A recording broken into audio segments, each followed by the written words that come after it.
Madam Mayor, we are live and recording. You can begin whenever you wish.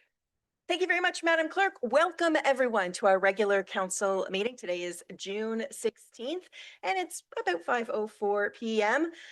Before we dig into the meeting, I just want to remind everybody that the meeting is being recorded and live streamed to the Township's YouTube channel.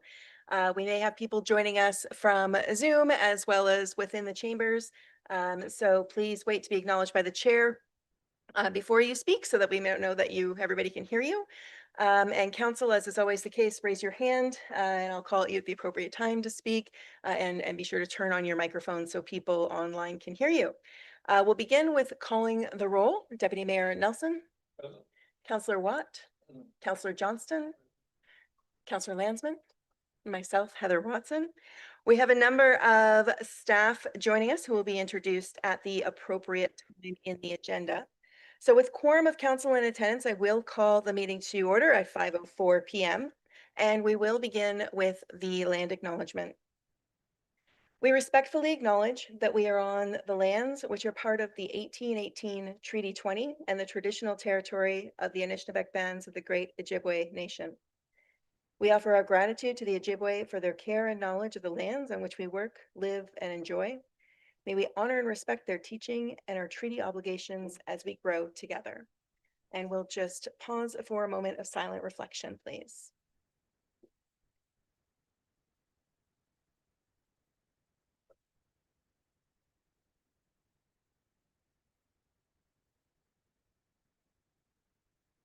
Okay, Council, the agenda was circulated last week. You've had an opportunity to review it. I've not seen any disclosures of pecuniary interest come through, but if there is anything to declare, this would be a really great time to do that.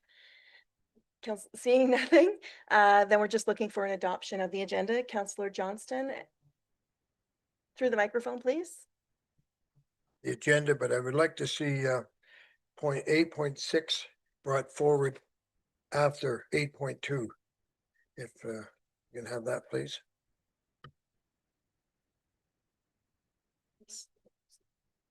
Sorry.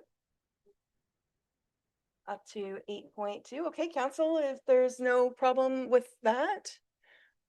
And hopefully the presenter has no problem with that. So with that noted change, we'll be looking for a motion to approve the agenda. Councillor Johnston, seconded by Councillor Watt. All in favor? And that motion carries. Just make a note here on that. Okay, and we do have a very full agenda with a number of presentations, but we'll start off with the adoption of the minutes and business arising from the minutes, item 6.1 from our June 2nd council meeting. Councillor Landsman? I'll make that motion. To receive and approve those minutes? Yes. Thank you. Does anyone want to second that? Deputy Mayor Nelson, all in favor? That motion carries. On to our consent agenda. We have two items sitting on consent. Council, if there's either of those items that you wish to hold for discussion later on the agenda, you're welcome to do that. If not, we'll just be looking for a motion to receive both. Councillor Johnston? A motion to receive, thank you. And seconded by Councillor Landsman. All in favor? And that carries. Okay, so we are on to delegations, petitions, presentations, or public meetings. So we are going to start with presentation 2026 Township of Douro-Dummer Fire Department Award recipients. Now, Madam Clerk, we didn't really chat about how we wanted to handle this. Do you want me to go up there to make those presentations? Okay.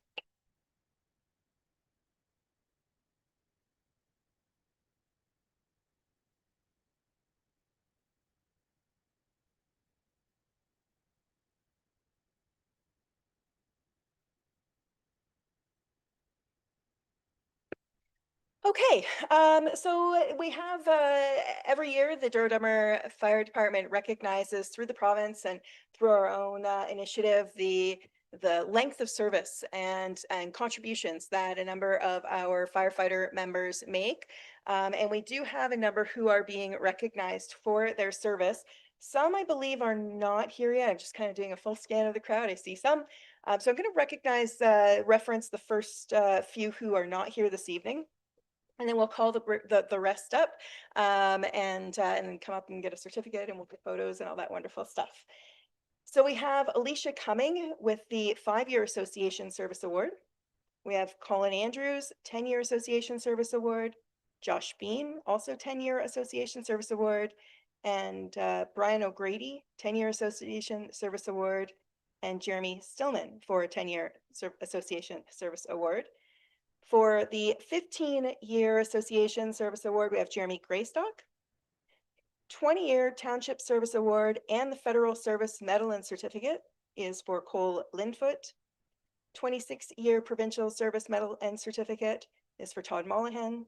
And 35-year Township Service Award, Provincial and Federal Service Bars and Certificate is for Tim Drain. So even though they're not here, folks, let's give them a big round of applause to show our support for the firefighters of our community. Now moving on to, not sure about the right.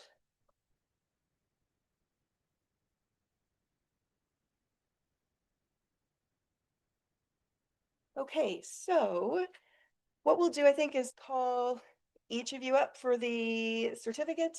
And then council, I'm assuming you're going to want to get a photo with the recipients or go around and shake hands as well. Yeah, we'll go around on the table. Sounds good. I feel like I need to be mic'd, so I have to stay or go around the outside. We have for the 5-year Association Service Award, David Schwartz.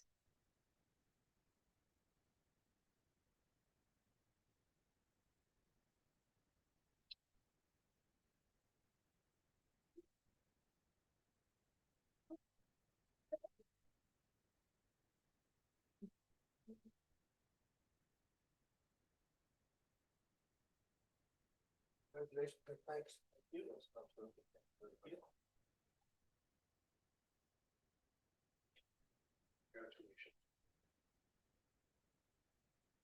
Okay, moving on to our 10-year Association Service Award and Firefighter of the Year Award, Bradley Cooper.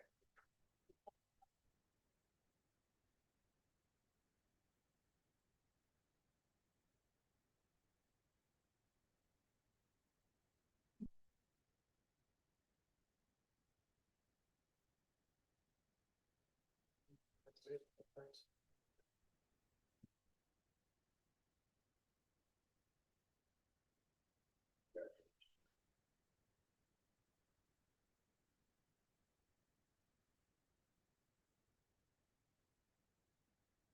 And for the 15-year Association Service Award, I'll invite our Deputy Chief, Derek Huffman, up.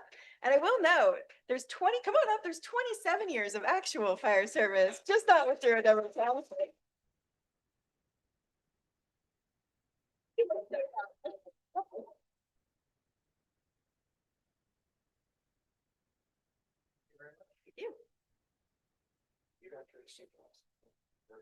You. Congratulations, Pierre. Thank you. Okay, moving on to the 20-year Township Service Award, as well as a Federal Service Medal and Certificate. We have Station 2 Captain Mike Corcus. Mike.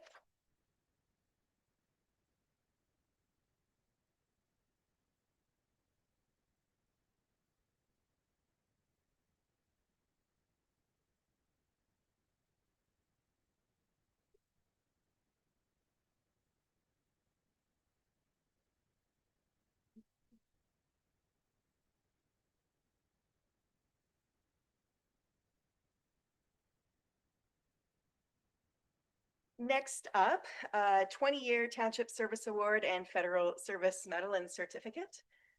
Where'd he go? Adam Corcus, come on up.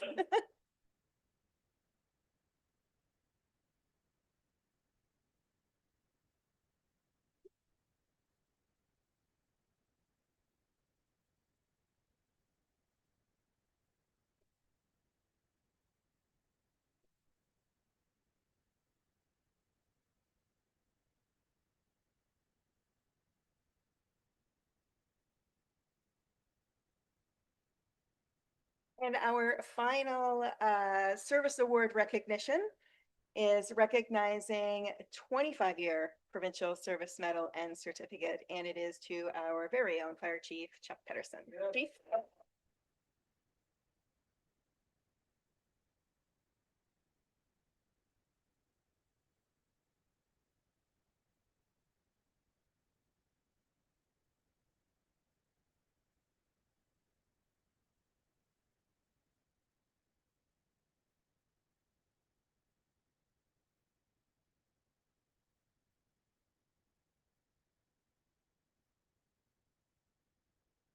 And a final round of applause for all of those firefighters.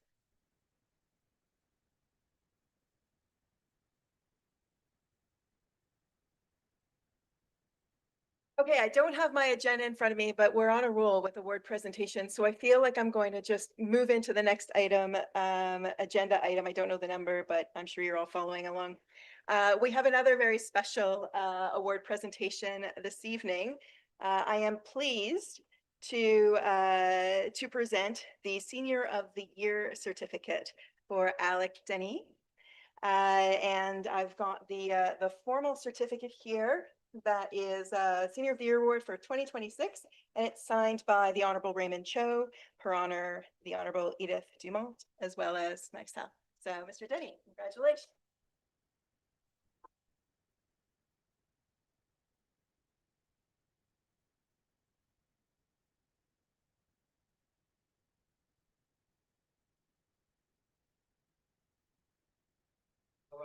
You know, sold it when they say senior.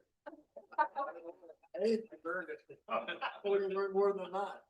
Congratulations. Well deserved.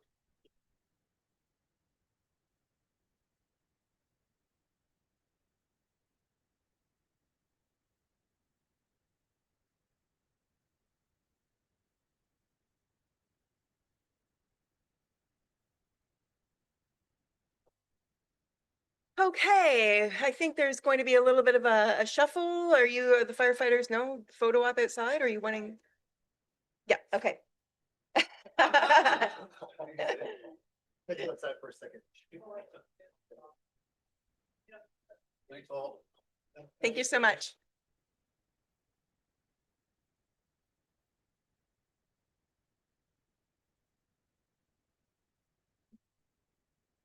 I think so.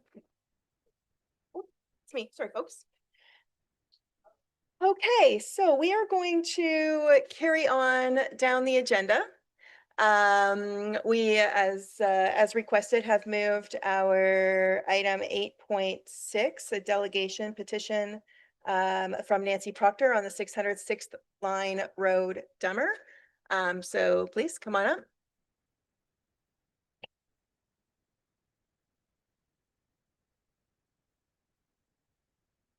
There you go. Thank you. You're very welcome. And before you get started, I don't want to cut into your time. Make sure everybody can hear. I'll just kind of wait until a couple of people just get shuffled around here. You do have 10 minutes to speak on your petition. And I believe we've got a timer clock that we can pop up on screen as well.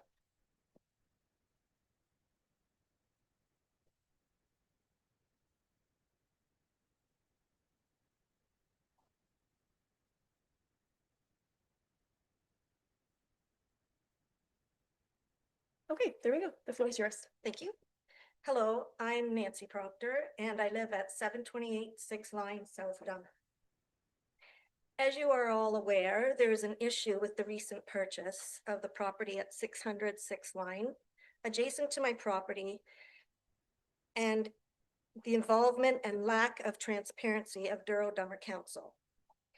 My husband and I found out about the purchase of this property when its owner, Peggy Shaughnessy, visited us on April 30th to inform us that she was planning on using the property as a weekend retreat for people who've had a hard week.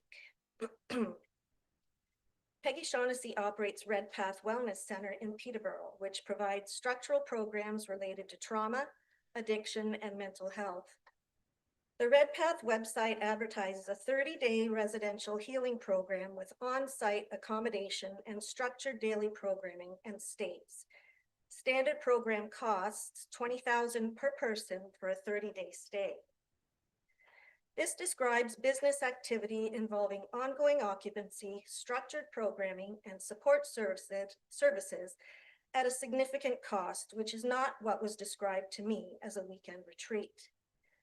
The program is described as community-based and non-clinical with no indication of regulated medical oversight on site. There is publicly available information that raises questions about the scale and nature of what is planned. A CBC Fifth Estate investigation found that private for-profit addiction programs in Canada often operate with limited regulation and oversight, raising concerns about standards and safety. Ontario Health Minister Sylvia Jones said overall regulation and oversight of the private sector isn't necessary because so many professions in those treatment facilities are governed by their own professional colleges. Ms. Shaughnessy is not governed by a professional college. Through a Freedom of Information request, I obtained a string of emails between Sheridan Graham, CAO Peterborough County, Peggy Shaughnessy, Mayor Heather Watson, and Todd Davis, CAO, from December 2nd, 2025 to January 5th, 2026.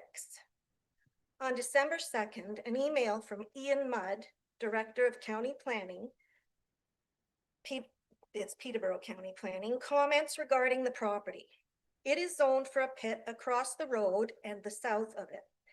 Aerials show the south property is active.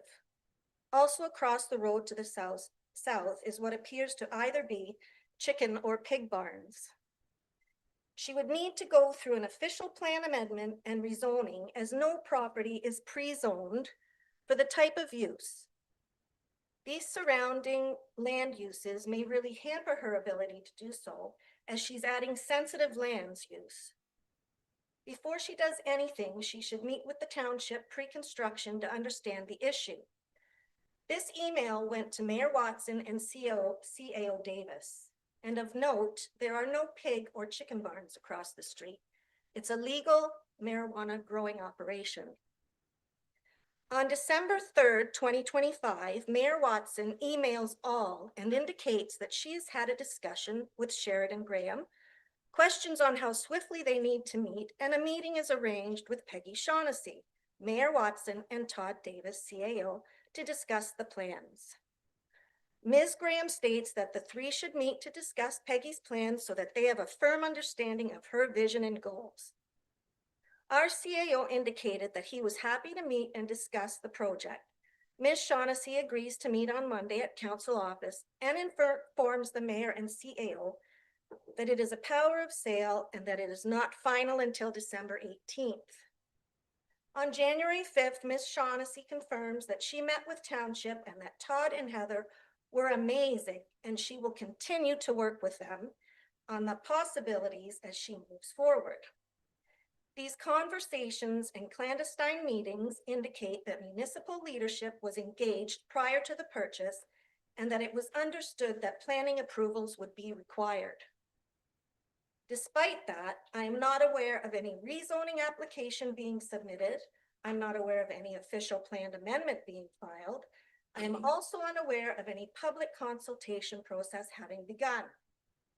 After speaking with Ms. Shaughnessy on April 30th, my husband and I attended the council meet and greet. We met Deputy Mayor Harold Nelson and told him about the plans for the property. We also met with CAO Davis and Councilman Lanceman. When speaking with CAO Davis, he indicated that he knew of Peggy Shaughnessy and that zoning applications would have to be submitted and neighbors would be informed. On May 6, Mayor Watson called me and we discussed my concerns with the owner's intended use for the property. Mayor Watson indicated that she had met with Peggy Shaughnessy and at no time did she indicate her intentions for the use of the property. This makes proper municipal review and transparency even more important. In just over 1 month, more than 160 residents have signed a petition opposing this type of use at this location. Our concern is to ensure that any use of this property complies fully with existing zoning and bylaws and that the proper planning process is followed. Specifically, we ask that council confirm that no non-permitted use will proceed without proper planning approval. Confirm that any application will include full public notice and meaningful consultation. Ensure that any use complies fully with zoning and bylaws with proactive enforcement if it doesn't. Commit to transparency regarding any past and future discussions related to this property. We're asking council to ensure that processes are followed. Will council commit to the above requests?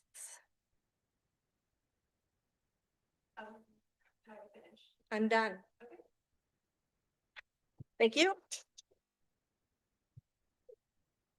Council, do you have any questions of our presenter? Go ahead. Questions?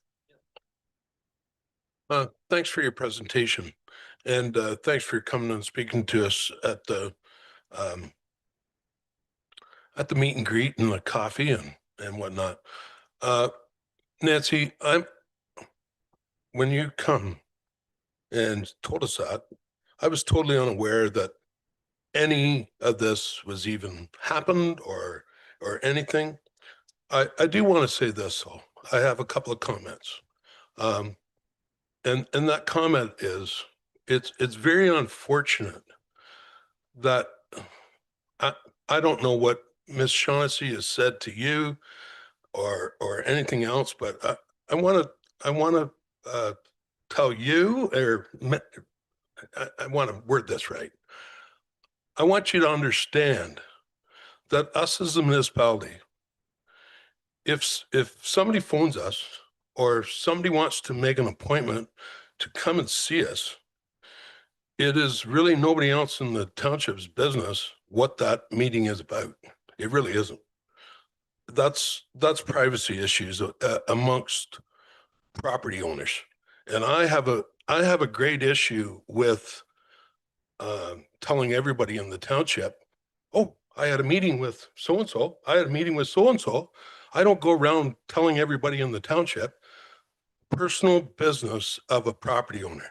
That is between the property owner and me. If the property owner wants to run around and say, I had a meeting with whoever, that's up to them. But I do want you to understand that I fully respect property owners' rights, property owners' questions. They have a right. Everybody in this room has a right to come to this council or come to staff and ask questions about how they proceed with whatever the plan is that they might want to do. And it's also their prerogative to make that decision, not everybody sitting in this council chambers. My Sir, Deputy Mayor. My question is, why do you feel that we have wronged you when we are just doing our jobs? We're doing our jobs, protecting the privacy and the issues of people. I don't understand what you want from us as council. I don't understand. That's my question. What do you want from us as council? Where would you like me to begin?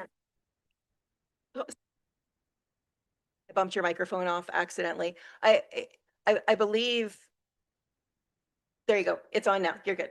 I believe, I know you said where we'd like to begin and you have a right and ability to respond to the deputy mayor. But I think at the end of as you were summarizing your comments, you were looking for agreement from council that we're not going to be having any, not going to be any non-permitted use, that there will be full public discussion and that the property complies with zoning and that council commits to transparency. I'm paraphrasing, but I just also want to help. Proactive enforcement, Proactive enforcement. okay? Excuse me, we're dealing with the people who are here who are registered speakers. Okay, I'd just like to answer Councilman Nelson, okay? This isn't about a private meeting, okay? This is about the CAO, the mayor, having clandestine meetings, knowing full well that the person they're meeting with will never meet zoning and bylaw amendments for this property.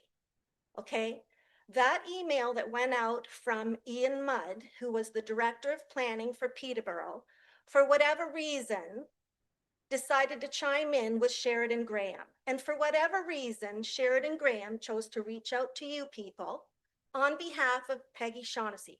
For whatever reason, Peggy Shaughnessy is getting special treatment, in my opinion, from our council. Okay? At no time did our council, our mayor, our CAO, who were the ones present, deter Peggy Shaughnessy from her plan. Now I ask you, Harold, you know, you've been with the council, you've been with Public Works, you've been around the world, right? So what do you think, I'm just gonna say, about the people who rely on this type of support, that they deserve ethical standards and quality care, especially when it's mental health and addictions? In our area in Douro-Dummer, we do not have the infrastructure to help these people should something go awry. And if you make yourself aware of what went on in Muskoka and are aware of the $4 million lawsuit because someone died at a facility like this, maybe you wouldn't be so private and secretive about these things. I'm not asking every person that goes to meet with Heather Watson and Todd Davis, but I do expect them, as I'm a resident, that they would be honest with me and not lie. And you both lied. Ms. Proctor, thank you. I want to acknowledge a couple of things that you said. I don't deny that I met with her. I don't know how I can volunteer that. And when I spoke with you on the phone, returning your call, I volunteered that information to you as we spoke. It wasn't that you had to go to the FOI to get that information. No, but I'm glad I did. And that's fair. I respect that. That's our, your right as a resident. But as Deputy Mayor said, I met with her just like I meet with everyone who asks, and including many of the people, like I've met with people in this chamber over issues that they've brought forward, about questions that they've had.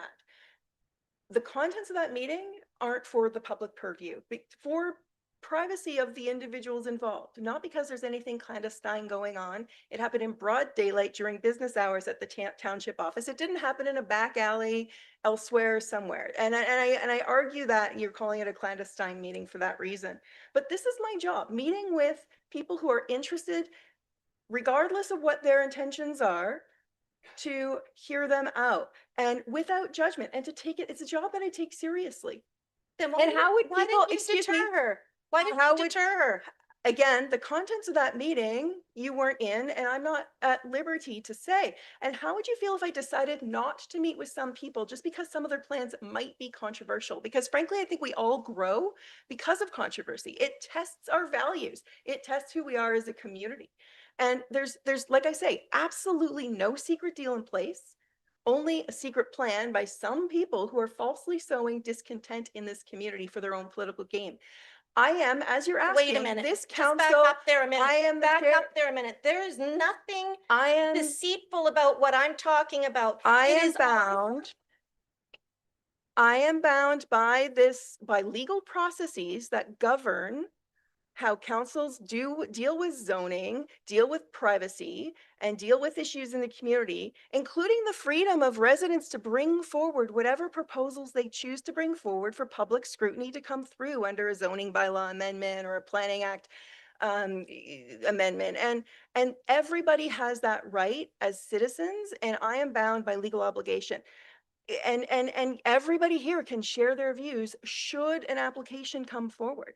And this is a far better process to wait until there is an application. If there is an application, then why are we going through this process of scaremongering? Because no application has been made. If an application is made, you will be the first person to hear about it.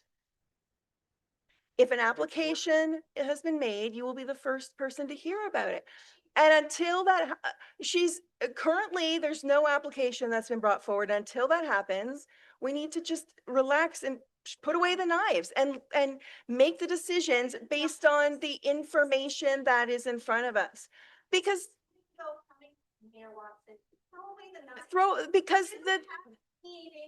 yes, I absolutely did. I am not at privy to say what she expressed. I am bound by the privacy to protect that resident. And if she brings forward an application, each and every single one of you, whether or not you agree with them. All the residents of Douro-Dummer a disservice. It's not a disservice Yes, it is. to meet with somebody. It's zoning. You don't know what was said in that meeting. You don't know what was said in that meeting. Thank you very much. Order. Is, Order. are there, Order. there's no applications that have been made? You know what she's doing? You're getting What, hunting, you're getting backside to get that strip.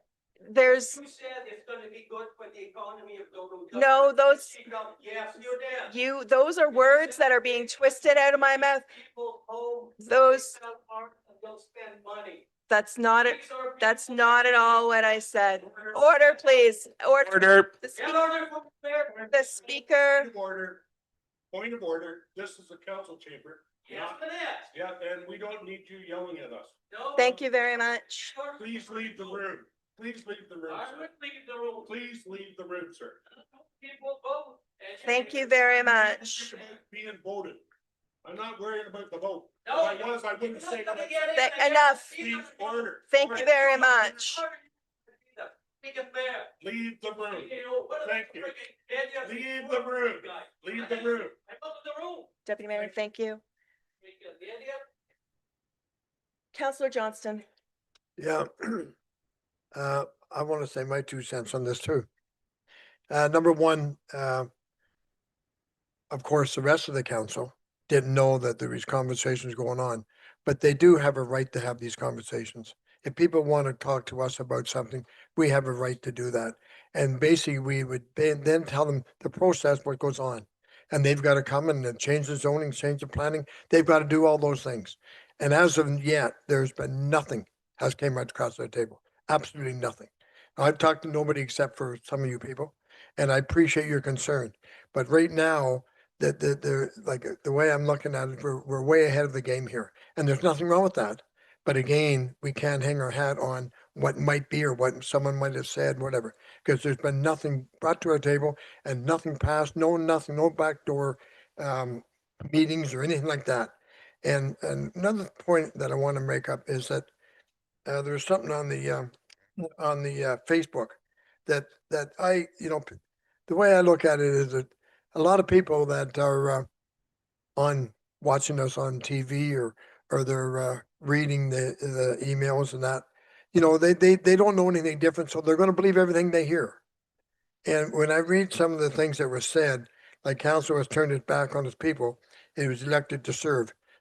The council hasn't even dealt with this. I don't know how we could do that. And I can't remember a time that I personally turned my back on anybody.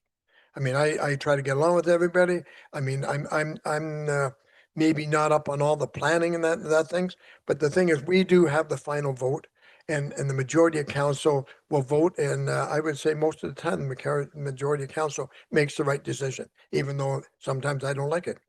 But anyway, so I'm saying that when things are wrote up that the council supports all this stuff, no, you're dealing with one item and it's nothing to do with council. So I take offense to that because I mean, people that are watching thinks that we're all doing this. Well, we're not. And like I say, once again, I will say that nothing has came across our table. And when it does, yes, there will be a public meeting and everybody will have their say, okay, at that proper time. So I just wanted to make. Thank you. Any other questions or comments? Councillor Watt. Thank you, through you, Madam Mayor. Thank you very much for your presentation. Sorry, I guess you leave, but anyway, to the members of the audience here. We heard this, we listened. Is there some inconsistencies? Absolutely, as Councillor Johnson has said. But yes, there has been nothing come to the township as of yet for what is happening on that project, property. So it's like jumping to conclusions, and I hate to say that, but it is. I'm not saying that there's not a plan in the works to hopefully come forward with all this stuff, but when it does come, there's planning that has to go through. There's all these things that has to happen before it would ever come to fruition. So we can't just jump on and say, hey, this is going to happen, and next week there's going to be people in there doing something like that. No, it's got a whole process to go through, and whether it passes, whether it doesn't pass, it all has to be done properly through the proper channels and legally. And if it isn't possible to do it down there, it gets turned down. If it is something that by law can be done, it'll happen. And that's just the way the process works. That's not our rules. That's the government's rules of Ontario and the country of Canada. So I just want to say thanks everyone for coming. The passion that we've seen in not just this, but a lot of stuff in the last little while has been absolutely fantastic. It means people are engaged in the township. It really does. And they should be. But with something like this, when nothing's come forward, there has been no application, no nothing. It's one of those things that, hey, what do we say? We can't say anything here tonight except that the stuff that Peggy said, um, the questions that she had, yes, we will honor them. That's our job up here to say, okay, we'll do this and we'll do this and we'll do this. And the only thing I'm not positive on, maybe our clerk could clear us up on, is when notification goes for a whatever. I think it's only within so many feet of a property, but do we have a public meeting on some of that, or is it just for the people that are within 1,000 feet, or however that works? But anyway, I do appreciate the fact that everybody can come and the passion that you've shown. Thank you. I'll just get Ms. Fitzgerald just to clarify on that planning question that you were asking, Councillor Watt. Yes, thank you, through you, Madam Mayor, to Councillor Watt. Any zoning bylaw amendment and official plan amendment are required to be circulated within 120 meters of all boundaries of the property. Notice is also posted on the frontage of the property, visible to the public from the publicly traveled road, and it would also be posted on the township's website, which residents are free to subscribe for notifications for planning applications. Thank you for that clarification. Councillor Landsman, do I see you motioning to speak? Yes, through you, Madam Mayor.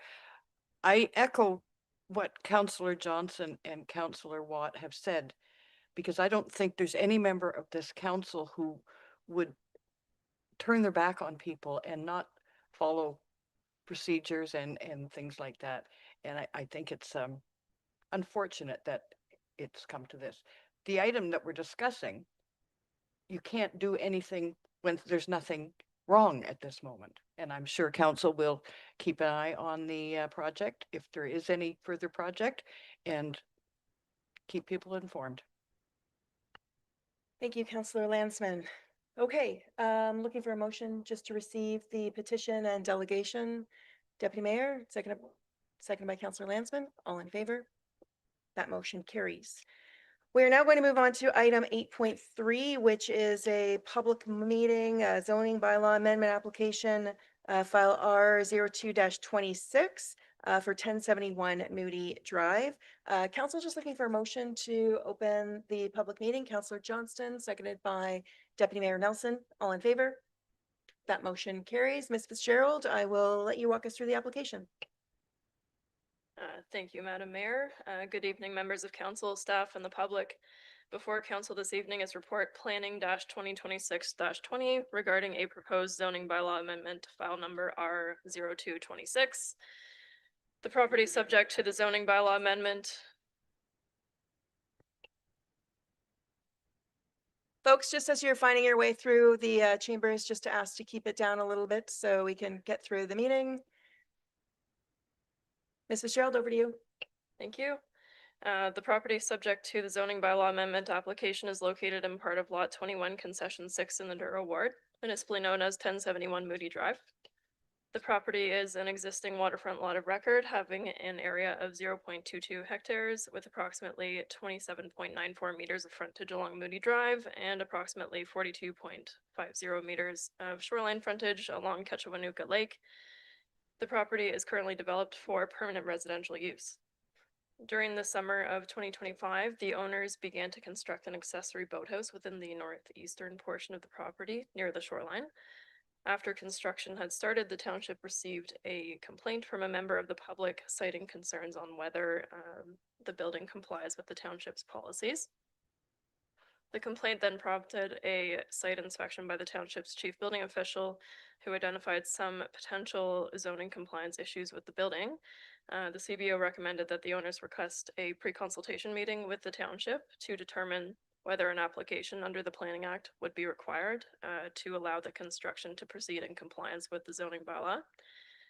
The owners followed the recommendation of the CBO and participated in a pre-consultation meeting with township staff on August 28th, 2025. The pre-consultation identified the required applications and supporting information and technical studies to be submitted, as was discussed in detail in the report. The proposed amendment seeks to rezone the subject property from the shoreline residential zone to the special district 269 zone to facilitate the development of a 14.87 square meter boathouse together with a 3.71 square meter attached open deck.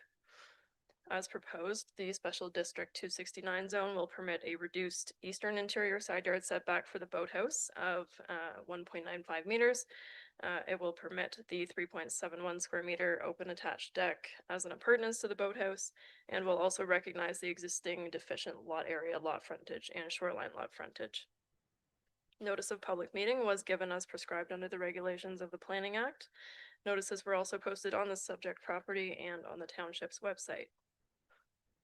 The subject property is considered rural lands under the policies of the provincial planning statement.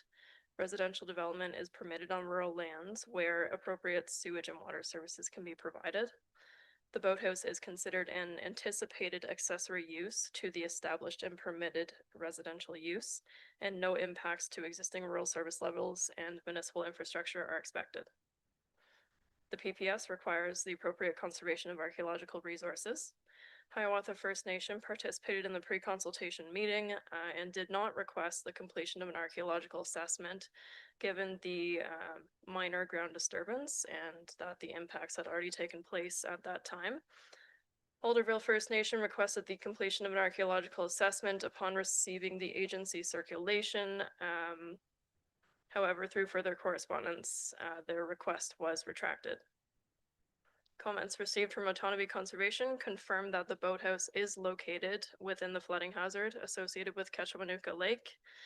Policies of the PPS generally direct development outside of floodways. However, certain limited exception may be made where the development by nature of its use must locate within a floodway, such as flood and or erosion control works, minor additions or passive non-structural uses which do not affect flood flows.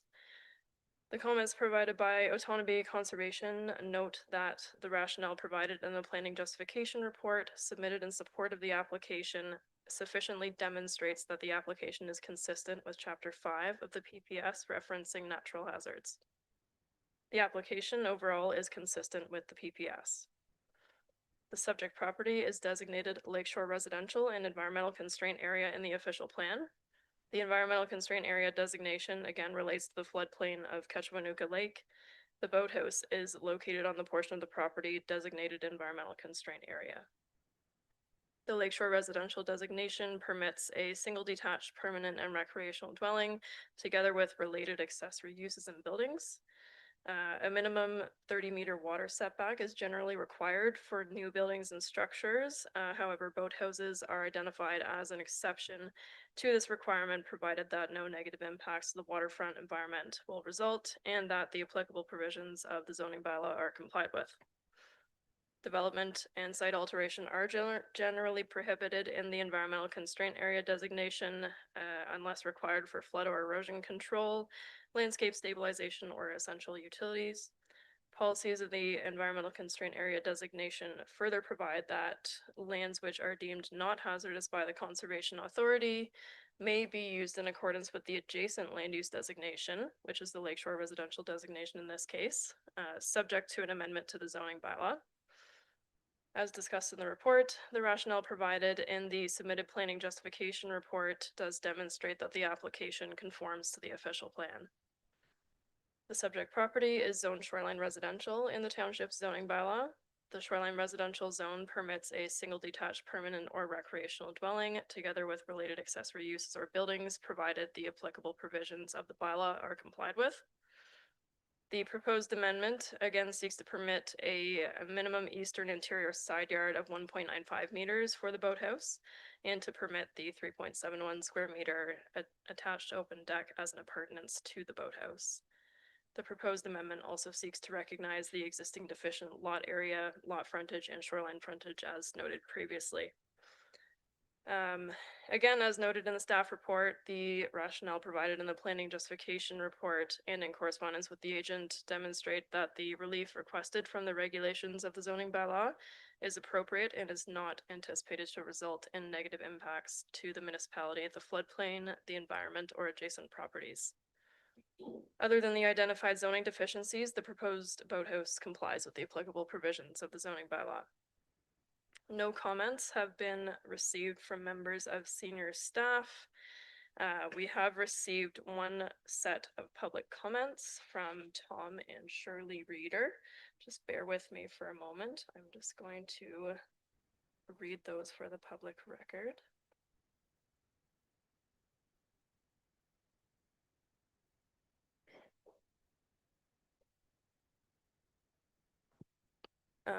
Sorry, Madam Clerk, I don't believe I have them on file here. I do have them briefly. I can paraphrase if that would suffice. Sorry. Okay, I know where they are. I can run and grab them if you'd like, or to the effect, I can provide the effect of the comments. Tom and Shirley Rader did request that council defer a decision on the application before council this evening, for the reason that their legal counsel and their planner did not have an opportunity to provide written or verbal submission to council. I believe Tom and Shirley are here in the gallery this evening as well, so they will be able to expand on those comments. Comments have been received from the following agencies. Peterborough County Engineering and Construction Division have no objections, comments, or concerns with respect to the application. Alderville First Nation requested the completion of an archaeological assessment due to the location of a property in an area of high archaeological potential. They also advised that Alderville First Nation expects to be engaged at stage 1 of the archaeological assessment. Staff did follow up with Alderville First Nation to provide additional information on the project, noting that ground disturbance was minimal and had already taken place. Based on the additional information provided, Alderville First Nation is no longer requesting the completion of an archaeological assessment. Otonabee Conservation noted that the application is consistent with Chapter 5 of the PPS referencing natural hazards. Based on the information provided, the proposed development will not create new or exacerbate any existing hazards. In accordance with OREG 41/24, a permit is not required from Otonabee Conservation as the proposed development is a non-habitable building less than 15 square meters in area, and source protection policies do not apply. The application is considered to meet the intent of applicable provincial and municipal policies. It is recommended that council receive this report together with all comments related to the application. Provided there are no additional comments requiring further investigation, it is recommended that council approve the application and proceed to enact the amending bylaw at the appropriate time during the council meeting this evening. That's my report. I'm happy to answer questions if council has any. The agent for the application, Amanda Timmermans of DM Wells, is also here in person this evening. I believe she would like to speak to the application, and then Madam Mayor, I'll allow you to just receive any further comments from members of the public. Thank you very much, Ms. Fitzgerald. Ms. Timmermans, come on up.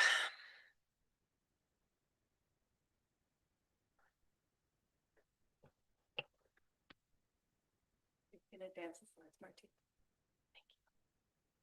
Well, good evening, everyone. Hopefully this application will show you the proper process of how we do things and plan it. Good evening, Mayor, council members, staff, and the members of the public. My name is Amanda Timmermans. I'm a senior planner with DM Wills Associates. I'm acting on behalf of the property owners, Mark and Thelma, for this application, and I'm also the author of the planning justification report that's included on in your agenda package. So DM Wills was retained to assist the owners in obtaining approvals after the building department notified them that a building permit was required for construction. So thank you, Ms. Fitzgerald, for the presentation about the application. I do just want to speak to some of the points that were raised and add some additional site context so council and the public understands the local context here. So the subject property, we know is located 1071 Moody Drive, so it's right at the end, the second, I guess, right from the end, Ketchimanuka Lake on the south side there. So that's just a location map to orient you. Ms. Fitzgerald actually went through a lot, can you do the next one? Sorry. She went through a lot of the background already, so I won't go through it in complete detail, but just for the benefit of council and members of the public, the teacher in me will not let me not try to educate everybody on the planning process. So just for your benefit, I just want to share a little bit of background on the file, so you're all aware of kind of the work that goes on behind the scenes before these applications reach the public and ultimately council for approval. So this particular property was actually redeveloped by the current landowners back in 2019, where they moved the existing cottage. It was a small legal non-conforming cottage closer to the lake, back to the 30-meter water yard setback in accordance with the bylaw. And I believe there was a minor variance required just because of how tight, you saw the previous slide, the properties are there. That was a public process as well, and it went to the Committee of Adjustment for approval, and there was no issues with that decision. For your background information, in 2024, the Ontario Building Code was updated and relief was provided for accessory structures such as small utility sheds under 15 square meters or approximately 10 by 16 square feet, so that the owners began constructing their boathouse without obtaining a permit, because that's the size that they were provided based on the advice of their contractor, that a permit wouldn't need to be required.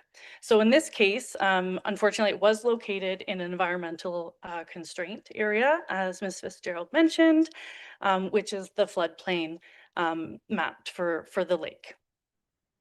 Unfortunately, we are seeing this miscommunication a lot, just for everyone's information again. We've worked on a number of different files in at least 3 or 4 of the townships across the county at this point, specifically for boat houses and boat sheds. The information that's kind of out there right now is it's really not helping property owners to follow the rules, I guess. So as Ms. Fitzgerald mentioned, after receiving the complaint from the neighbor, the township did attend the site and inform the owners that the building permit was required.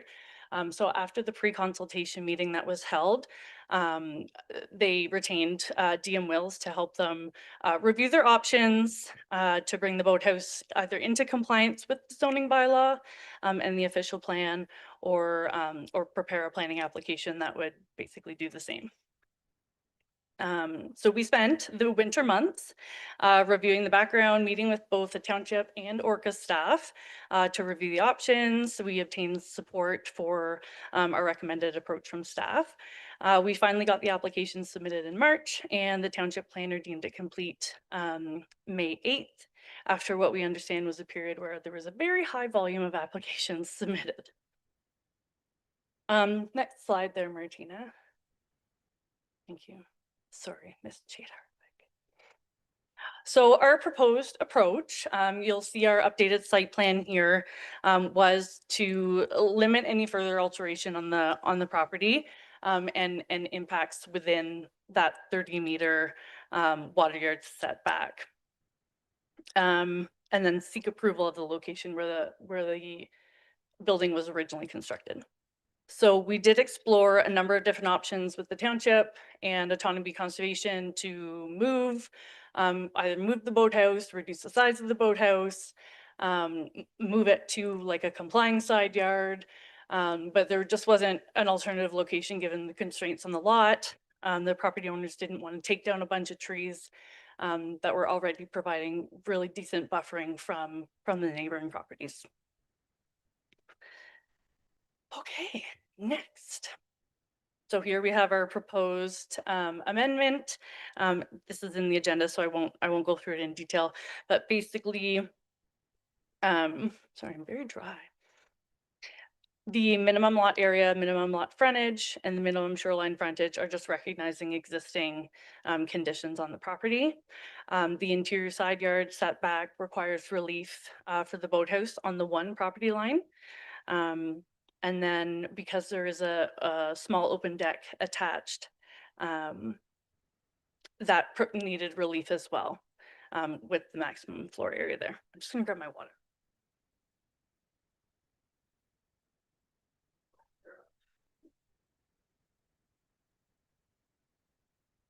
There we go. Okay, so next slide.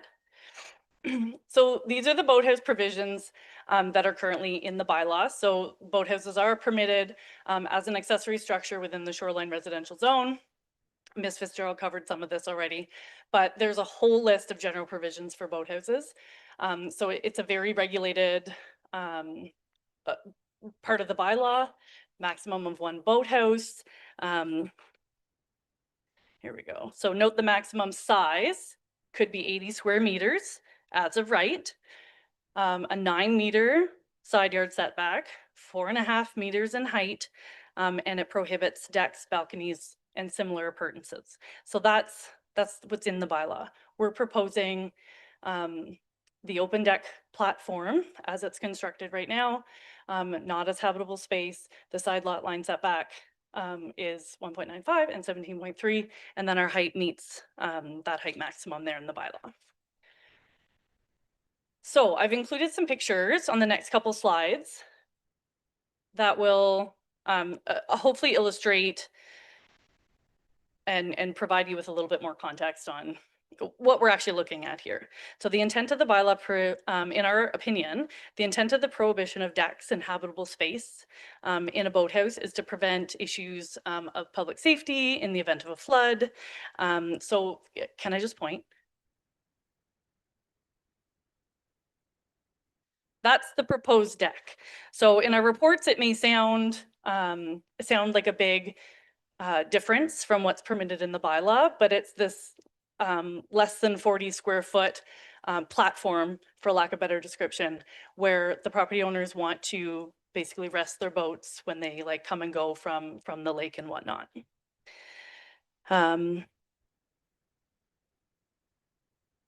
Yeah, so because it's not intended for habitable use, there's not going to be parties happening on this deck. There's not going to be anyone camping out here under a little porch roof or anything like that. We do think that it still meets the intent of the bylaw. Next slide. So this is just a photo of, so the map on the right there is the mapped floodplain in the area. So that's the municipal GIS system provided by the county and conservation, autonomy conservation.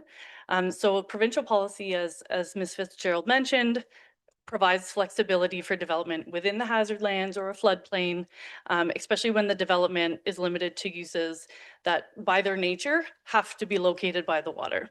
And then if any risks or impacts are minor or mitigated, and you just can't make the existing hazard worse, basically. So you'll see the owners have actually set back the boathouse from the shoreline as much as possible without removing a bunch of trees in an effort to maintain that buffer. I think I mentioned that already. In the next slides, you'll see there's an existing fairly tall hedge and then an existing fence line along the property line where the reduced setback would be. We did consult with Orca throughout the process since they regulate our hazards in this township. They've confirmed in their comments today, Ms. Fitzgerald already mentioned that they have no concerns with this boathouse. This photo here is just a photo of, I believe it was last spring flooding. So the property owners are aware of like the regular flood line that they see. It may not be the 100-year flood or the worst case scenario as what ends up getting mapped on the right. But you'll see on the site plan that it's set back way far. It's not gonna have any issues or any further impacts on the floodplain. Last slide. Oh, second last, I guess.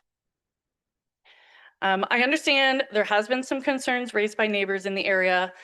So I just provide this slide to show a little bit of the neighborhood context, including the 7 properties in proximity to the subject lands with similar boathouse structures located within the same floodplain and tight to those side lot lines, just because of the nature and shape of those lots. You can see they're all quite tight. Most of them are deficient in lot area, frontage, shoreline, and road frontage. And as well, I would hazard an opinion to say that most of them don't meet their side yard setbacks for the cottages, let alone the accessory structures. So we've done our best to kind of pull it back from the shoreline alongside the existing hedgerow I mentioned and the fence line that already provides that buffer to the neighbor affected by the reduced side lot line. The owners kept the design modest in size. It's less than 20% of the permitted maximum size for a boathouse. They're very aware that the lot is small. They want to use the lot to their to the best that they can. It's under the height maximum and avoids a lot of the significant tree removal if we would have had to relocate it outside of that floodplain. Last slide. So without further delay or deferral, I understand there's been a request for deferral. I would respectfully recommend that council approve the zoning amendment today to allow the owners to obtain the necessary permits that they're more than willing to obtain and complete the construction of the boathouse before the summer months. Yeah, that's all. I'm here for any questions. If anyone would like more detail, I'm sure you don't. Thank you very much, Councillor Johnston. Is the boathouse on a permanent footings and stuff, or is it just sitting on the ground like Through Mayor Watson, it is sitting on I think 6 or 8 sonotubes. So it is on a proper structure.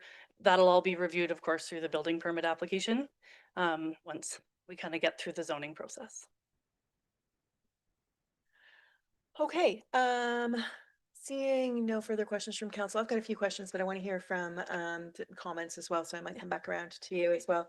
I'm assuming then you're here speaking on behalf of the owners. That's correct. So there will be no other comments at this point from the owners on behalf of them. Okay. So are there any comments from the public in the chambers that wish to speak? Yes, please come on up and state your name for the record.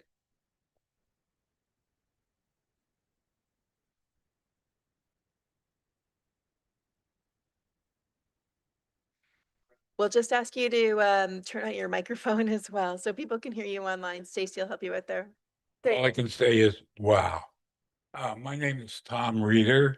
I'm here with my wife, Shirley Reeder, and we are next door neighbors to the property that they're just did a presentation on. All I'm going to say, well, I've got a lot of things to say, but unfortunately, we have had little time to prepare for this. Matter of fact, 16 days when we got notice of the bylaw request for a zoning bylaw change. The little history on this property, my wife and I noticed that there was some construction going on our next door neighbor's property back in July of 25. As it proceeded, we got a little concerned about the structure, and we requested from the owner what was going on. He said, "I'm building a gazebo." I said, "Really?" I said, "Well, it's quite a gazebo. It looks a little more like a small barn or a log cabin." Anyhow, as he proceeded, I said, "Have you got a building permit?" This is back in July of 25. He said, "I don't need one." I said, "Oh, really? Well, do you realize where you're building this gazebo that he referred it to as? It blocked our view of the lake and the sunsets. And we were quite concerned about that. We brought that to his attention. And didn't seem to fizz them too much, but I would like to give to you a situation of we've lived there for 40 years, and all of a sudden we have a small deck, and I'm just going to hand out these pictures.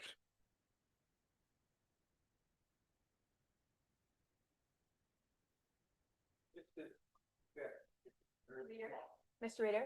It just, nobody else can hear you speaking and from a public transparency. So like we can hear you, but you've got to be in front of the microphone. That's all. So if you want to hand those out, we can take them. And then you can go back to the lectern. I got one. Yeah, so that exhibit there that I handed you showed the our view from our porch of the lake and the sunsets. Then what proceeded after this was this structure being built.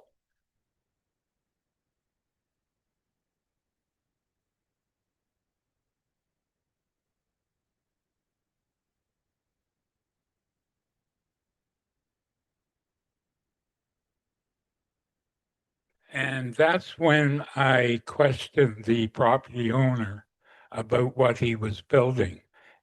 And he informed me it was a gazebo. And I said, oh, well, it doesn't look like a gazebo to me. It looks like a post and beam, small barn, or potential small log house. So I said, well, do you have a building permit? He said, didn't need one.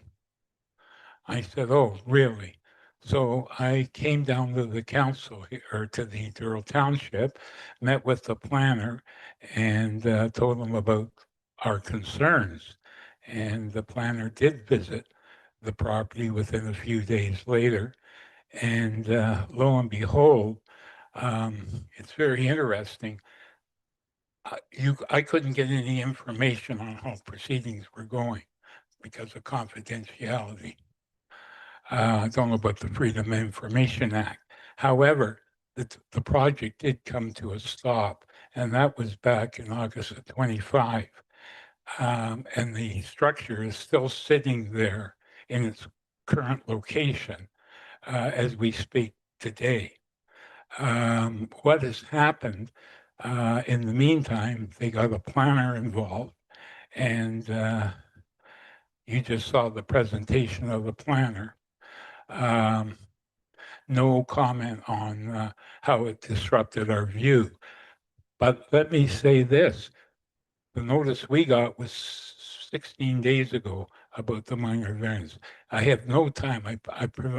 I went to council, legal counsel, planner, said we couldn't get anything prepared or do justice to this in the short delay. So then I requested that a motion be brought forth to delay any decision be made on this to give my wife and I, excuse me, an opportunity to get legal counsel to make our presentation. So that's my request today. In the meantime, though, I found out that they weren't talking about a gazebo anymore, that it all of a sudden changed to a boat storage shed. And because of that, and because they wanted to locate it, I think, closer to the water, they went through a zoning request for amending zoning bylaw to the zoning property. And I think that was to make it a little more convenient to have this structure designated as a boat shed or a boathouse. Anybody that's seen it that we've shown has said, well, my God, that's not a gazebo. So what really bothers us is the fact that these lots are small along here. They're 100-foot waterfront. They're not like Stony Lake where they're 200, 250 feet or whole islands.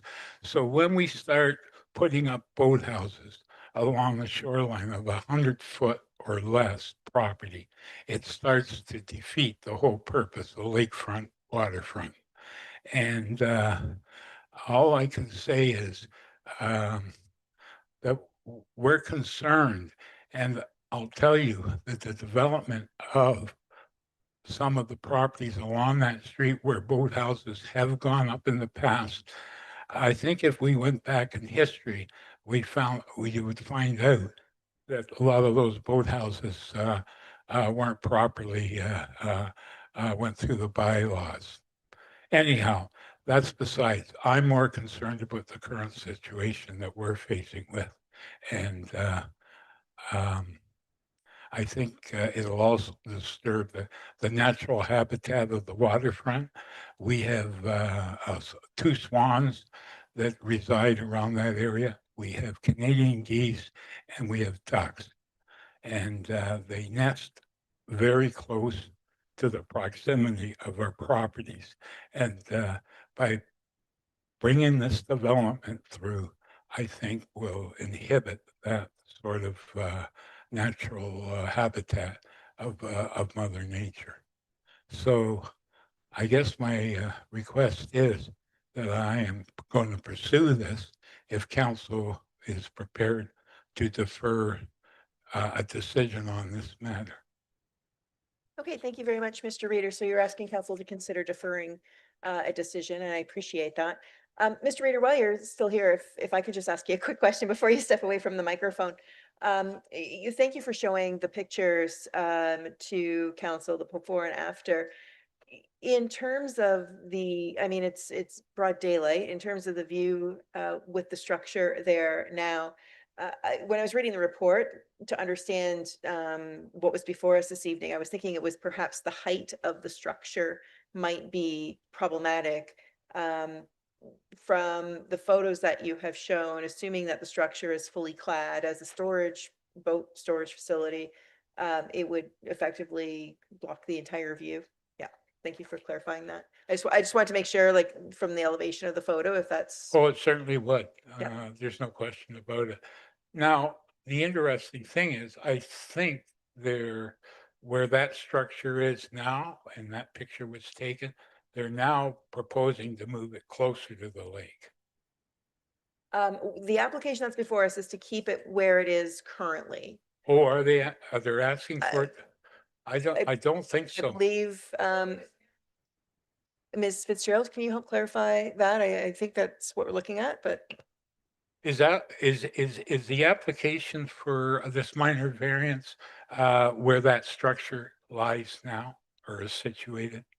Thank you. Through you, Madam Mayor.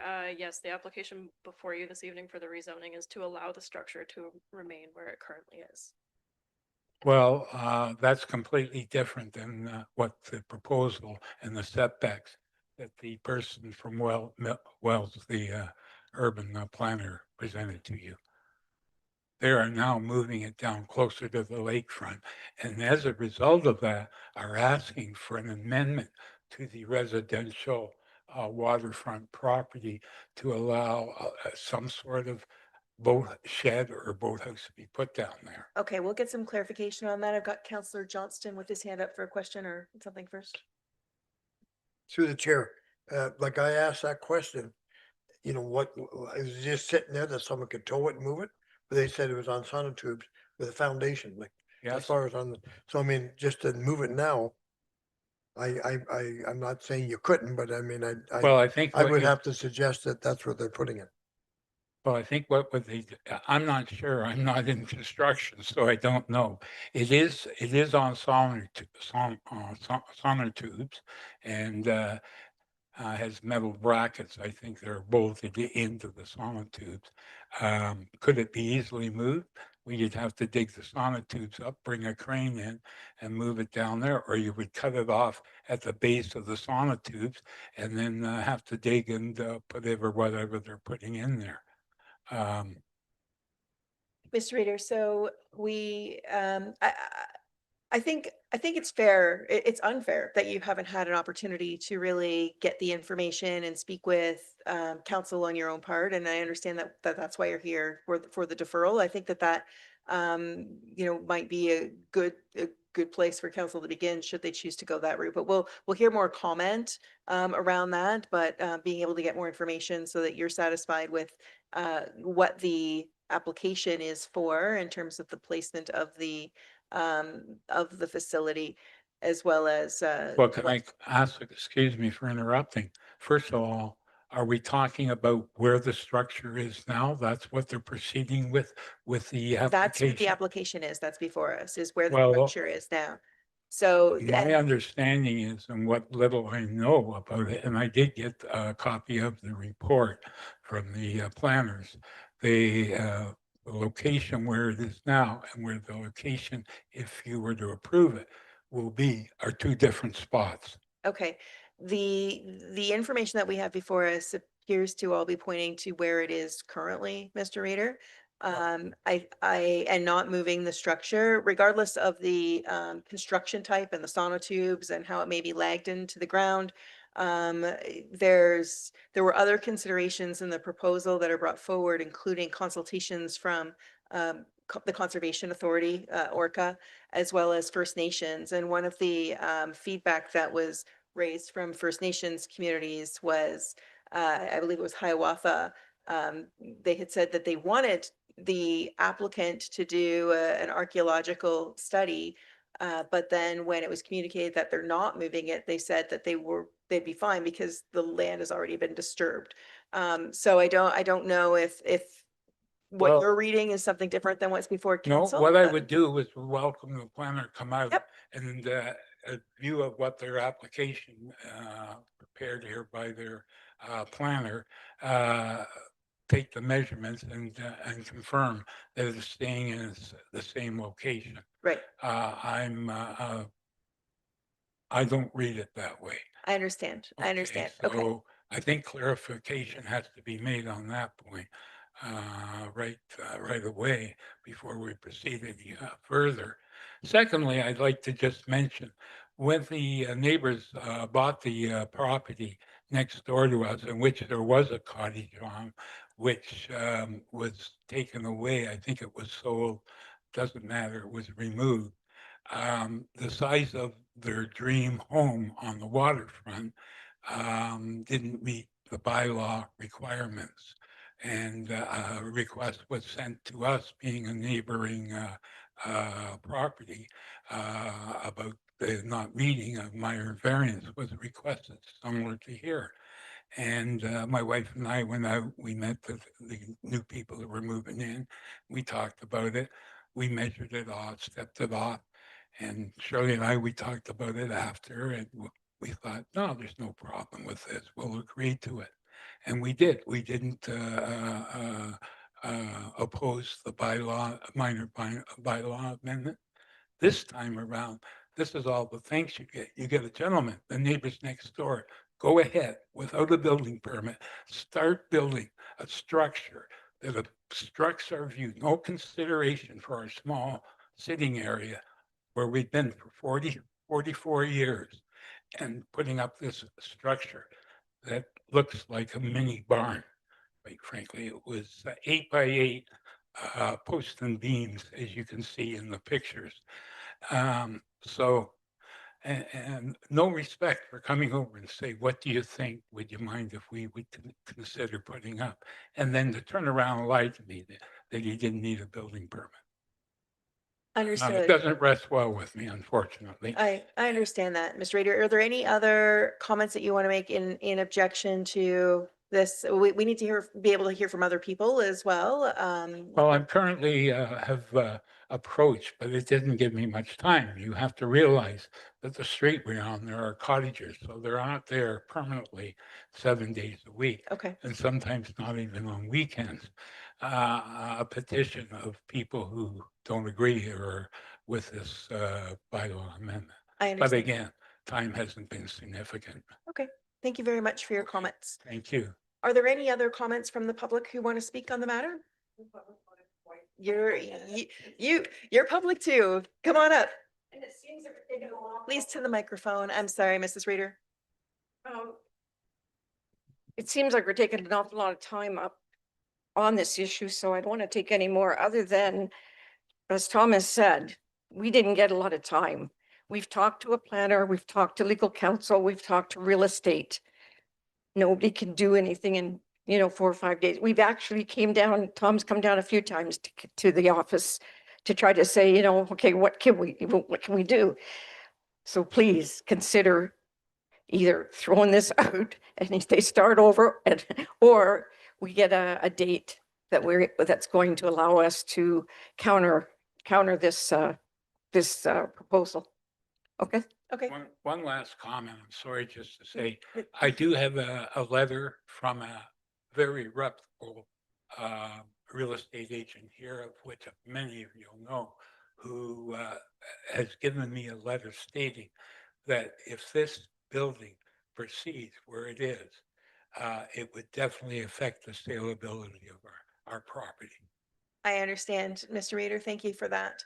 Rhonda, if I just can say one other thing is that the whole idea of coming was to allow us an opportunity. So thank you. Thank you. Okay, are there any other comments from the gallery to speak in favor or opposition of the application? I was going to call on you, Ms. Timmermans, to come on up, and please, before you take the microphone fully, Madam Clerk, is there anybody online who's wanting to speak on this matter? Thank you. Ms. Timmermans, perhaps you can provide some clarification about the application that's before us, please. Yes, I absolutely can. So through you, Mayor Watson, excuse me while I organize all my files here. So there was a number of different issues that I'd be happy to speak to. The first one being the determination of this building as a boathouse. I did provide a fairly lengthy analysis in our report, but I do want to clarify that based on the conversation that the owners had with the neighbors, that the owner didn't know he needed a building permit. So that's why he said, I don't need a building permit, based on consultation with a contractor. There was initially, and the pre-consultation minutes will show a discussion around a gazebo and a seating area. Based on that meeting, we met with the chief building official and the township planner, who informed us that, habitable space isn't permitted in a boathouse, given it's in a floodplain. This is probably not going to fly. And so we've removed that completely from the application. That's not the intent of the building now. It is proposed to be enclosed, enclosed partially, I believe, 3 sides. And we went back and forth a lot on the definitions in the bylaw, and the bylaw is very specific. It's a single story detached accessory building.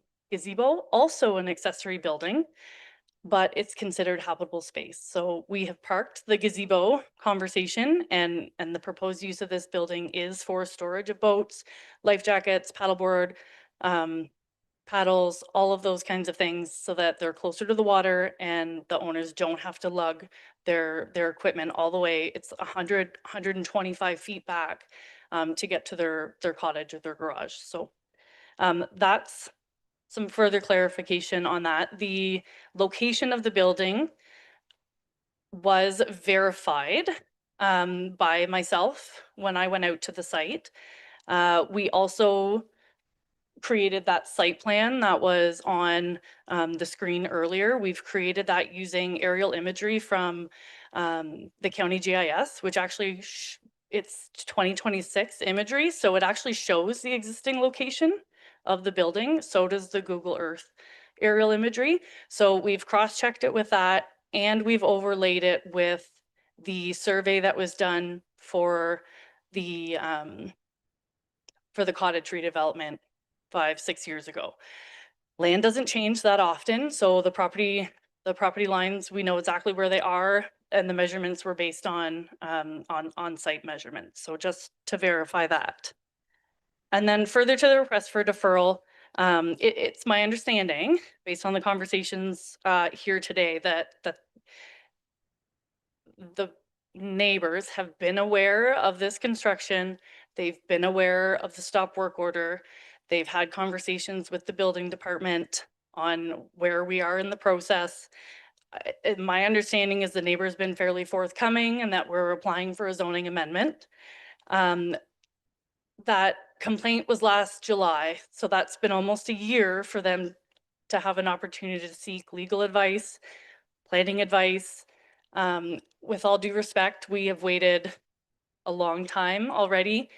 We went through months and months of pre-consultation with township planner, township CBO, back and forth with Orca to figure out how we can make this work. And so quite frankly, having it delayed again, the property owners can't use this structure this summer. So we would respectfully request council to proceed with their decision today. Thank you, Ms. Timmermans. It's okay, folks. You've already spoke against it or your position. I understand. We need to keep moving forward. Let's council ask a few questions and get information that we need and see if it's necessary for more interjection at this point. Councillor Johnston. Okay, thank you. To the chair, I guess my main concern right now, looking at the pictures and one thing and another, is there gonna be hydro in that building? Like, no, because that would bother me as one thing. Just from the deck looking out at the water, it does restrict the view. But if there's gonna be a bunch of lights out there, that would really bother me. So I'm just wondering, is there any intent for any hydro to go out there? Through Mayor Watson, no, there's not any intent to have plumbing, electricity, anything in that building. It is purely for storage of equipment, boats. Councillor Watt, please. Thank you, through you, Madam Mayor. And maybe this is a question for Emily or Dawn. At one time, all of council was committee of adjustment, committee of, whatever, and we had to take training lessons, stuff like that. It's something that we have had to bring up before, and I know we did on White Lake, Dummer Lake, or whatever you want to call it now, a couple on Stony Lake, about someone wanted to build a boathouse and it was down at the water and it blocked the neighbor's view. And the neighbors worked together and said, okay, hey, if we put it here and here, it's going to be good. But one of the things came up with our training at that particular time was that no one is entitled to a view. And that's always kind of stuck in my mind that it doesn't matter. And I hate to bring that up, but it's a fact that, could come up in the future if this does get deferred, if it does get appealed, whatever like that, that was something in the for tests, whatever, a long time ago that had to be passed. And maybe that's changed now, but I'm just curious as to whether one of our two staff members have an idea on that. Thank you.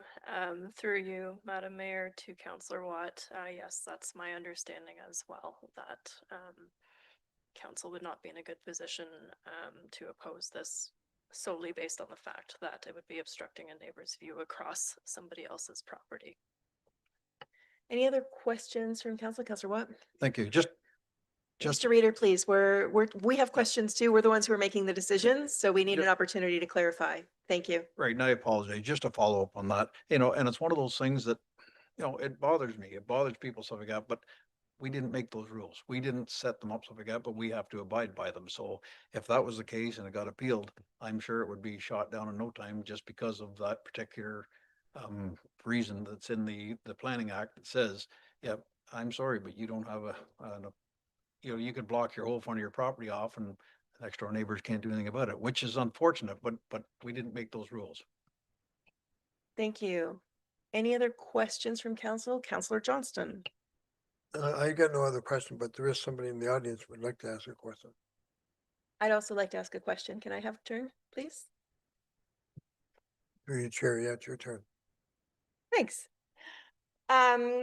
I have a question, Ms. Timmermans, around the definition of boathouse. So in the planning justification report, I see the word boathouse thrown around. I see in maybe in staff report, boat storage building. In your commentary this evening, I heard you use the word boat shed, storage shed, and you've got the definition of a boathouse on one of your slides specifically. I guess are all of these words being accidentally used interchangeably, or do they have individual definitions? to the use. I understand as you described it, they're going to be putting their water gear in a dry shed. My definition of a boathouse is something that's typically in the water that you can drive a boat or vehicle, watercraft into. But I'm looking for some clarification around the terminology because it seems very fast and loose on how we're defining this building, and a lot of where this building goes and whether or not this building can happen is based on the terminology. Please. Yes, I'm happy to respond to that. So the definition in your bylaw is the boathouse or boat port. So those are the two definitions. It doesn't require it to be on the high water mark, but that is the allowable setback per se to the high water mark. I used boat shed probably a number of times because there are other municipalities who have started to define the difference between a boat shed and a boat house. And so this is something I think that came up based on those changes to the building code in 2024 about utility sheds. So a lot of other municipalities are allowing boat sheds, smaller boathouses, smaller height, smaller area, reduced setbacks to the water as of right, rather than having to come and get a zoning amendment, because it's not a monstrosity. This property owner could put an 80 square meter boathouse on their property. But it's not the intent of the property owners. It's their intent. They don't need a marine rail. We went through all of these definitions with autonomy conservation as well. It doesn't need a marine rail. They don't require it to be attached to the water. So that's why, for the benefit of the surrounding neighbors, that it be set back, pulled in amongst the trees, up against there's a hedge there, existing fence row, as well. Like you can see in some of the pictures from our site visit in the report, where the deck of the neighboring cottage is kind of in comparison. So if that boathouse was put on the water with a marine rail, that would have a lot greater impacts than what they're proposing, quite frankly. So I use boat storage building because I don't want, hopefully I wasn't trying to be fast and loose, but the definition uses storage. So that's why I wanted to emphasize that that's what it is. It's a boat storage building. Okay, thank you for that clarification. Final comment from the readers. The microphone, please.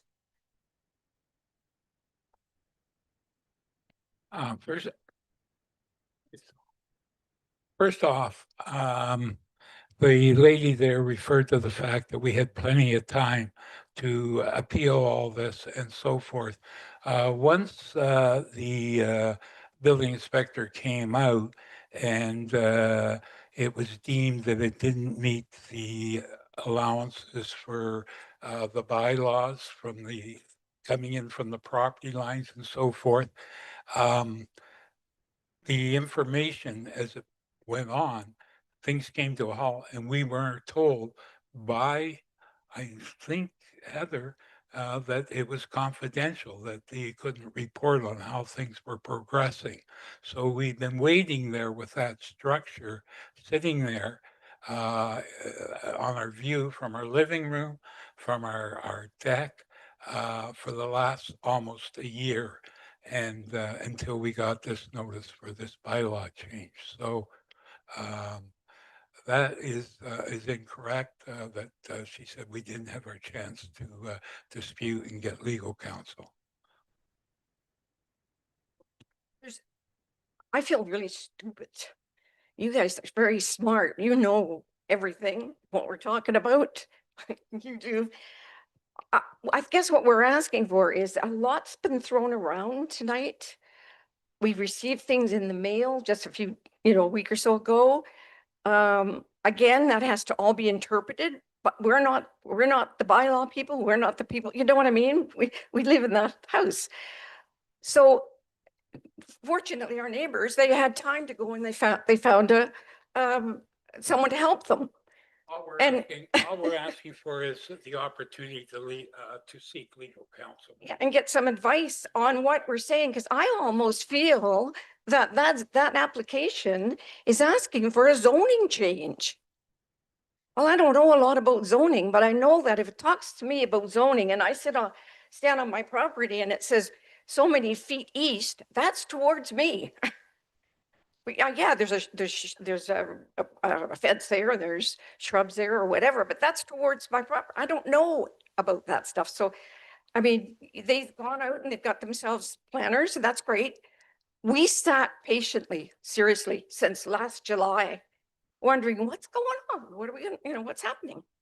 So we're asking that we at least get an opportunity to get someone that knows or can find out and knows all the jargon and the terms and can present better than we can. They've had that opportunity, so I think we should be given to us as well. Thank you, Mrs. Rader. Okay, so if there's no further comments from the gallery, and I'm assuming, Madam Clerk, there are no further speakers online, council, we'd be looking to move to close the public meeting unless you have any further questions of folks. Deputy Mayor? Close the public meeting. Does anyone want to second that? Councillor Johnston? One question, if you don't mind, just before you do that, Harold. So I guess like we have to make a decision, and we don't have to make it tonight, but we do got to make a decision on progress here. So when I hear what you're gonna say, and I respect that 100%, everybody has the right to their say, especially next door neighbor. But so I guess my kind of question is, no matter what goes on here, you're not going to be happy. Like, I mean, if that building is done, which is already kind of framed up, down the road, you'll never be happy. Or is there anything they can do to try to make things that you can live with your neighbor? So many words.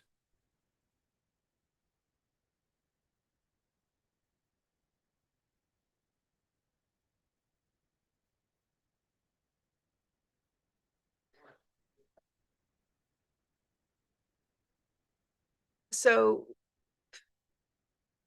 people can't hear you when you're speaking from the gallery online. I apologize. I thought you were going to make a quick comment. I didn't realize it was historic in nature. With the microphone on the purple button. Mr. Johnson, I appreciate your question there.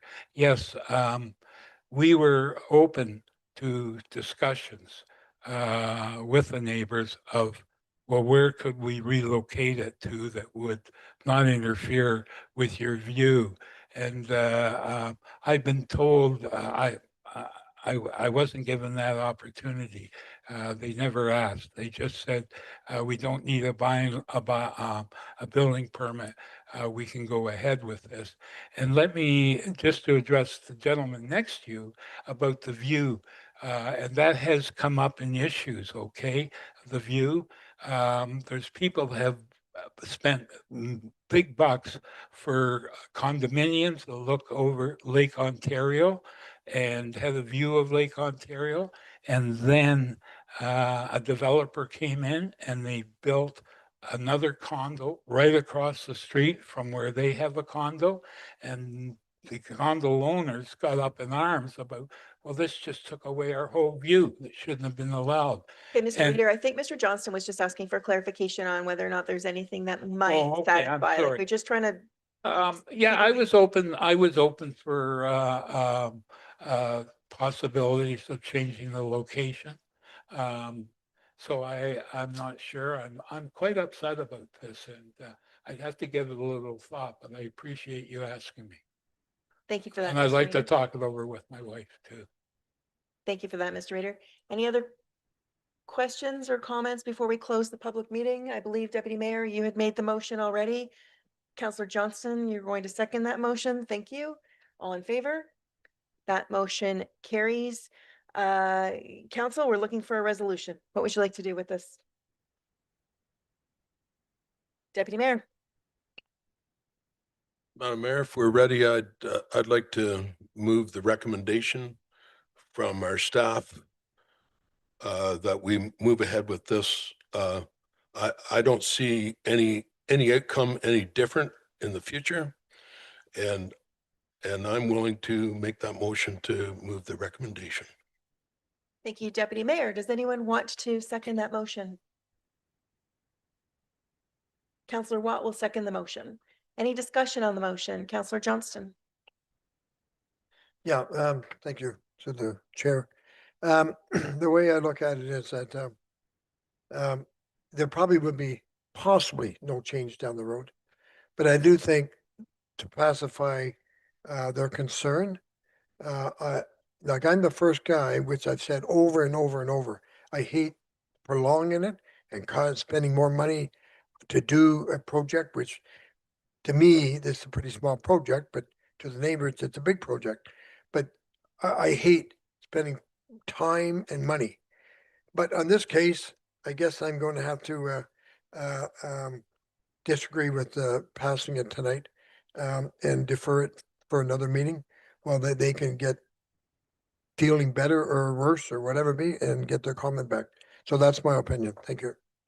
Councillor Watt speaking to the motion. Thank you. Just a question about the process stuff again. If this gets passed, is there a 20-day appeal period on this particular instance? It would give the people here in the audience another almost 3 weeks to look into things if they do put an appeal in. There's a 20-day appeal period to appeal it. So you got your question answered. Are you speaking to the motion? Yep, it's a 20-day appeal period. Anybody else want to speak to the motion? Councillor Landsman? Excuse me, thank you. Through you, Madam Mayor.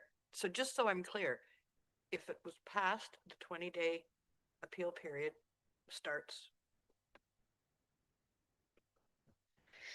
We'll let Ms. Fitzgerald answer that question, please, our planner.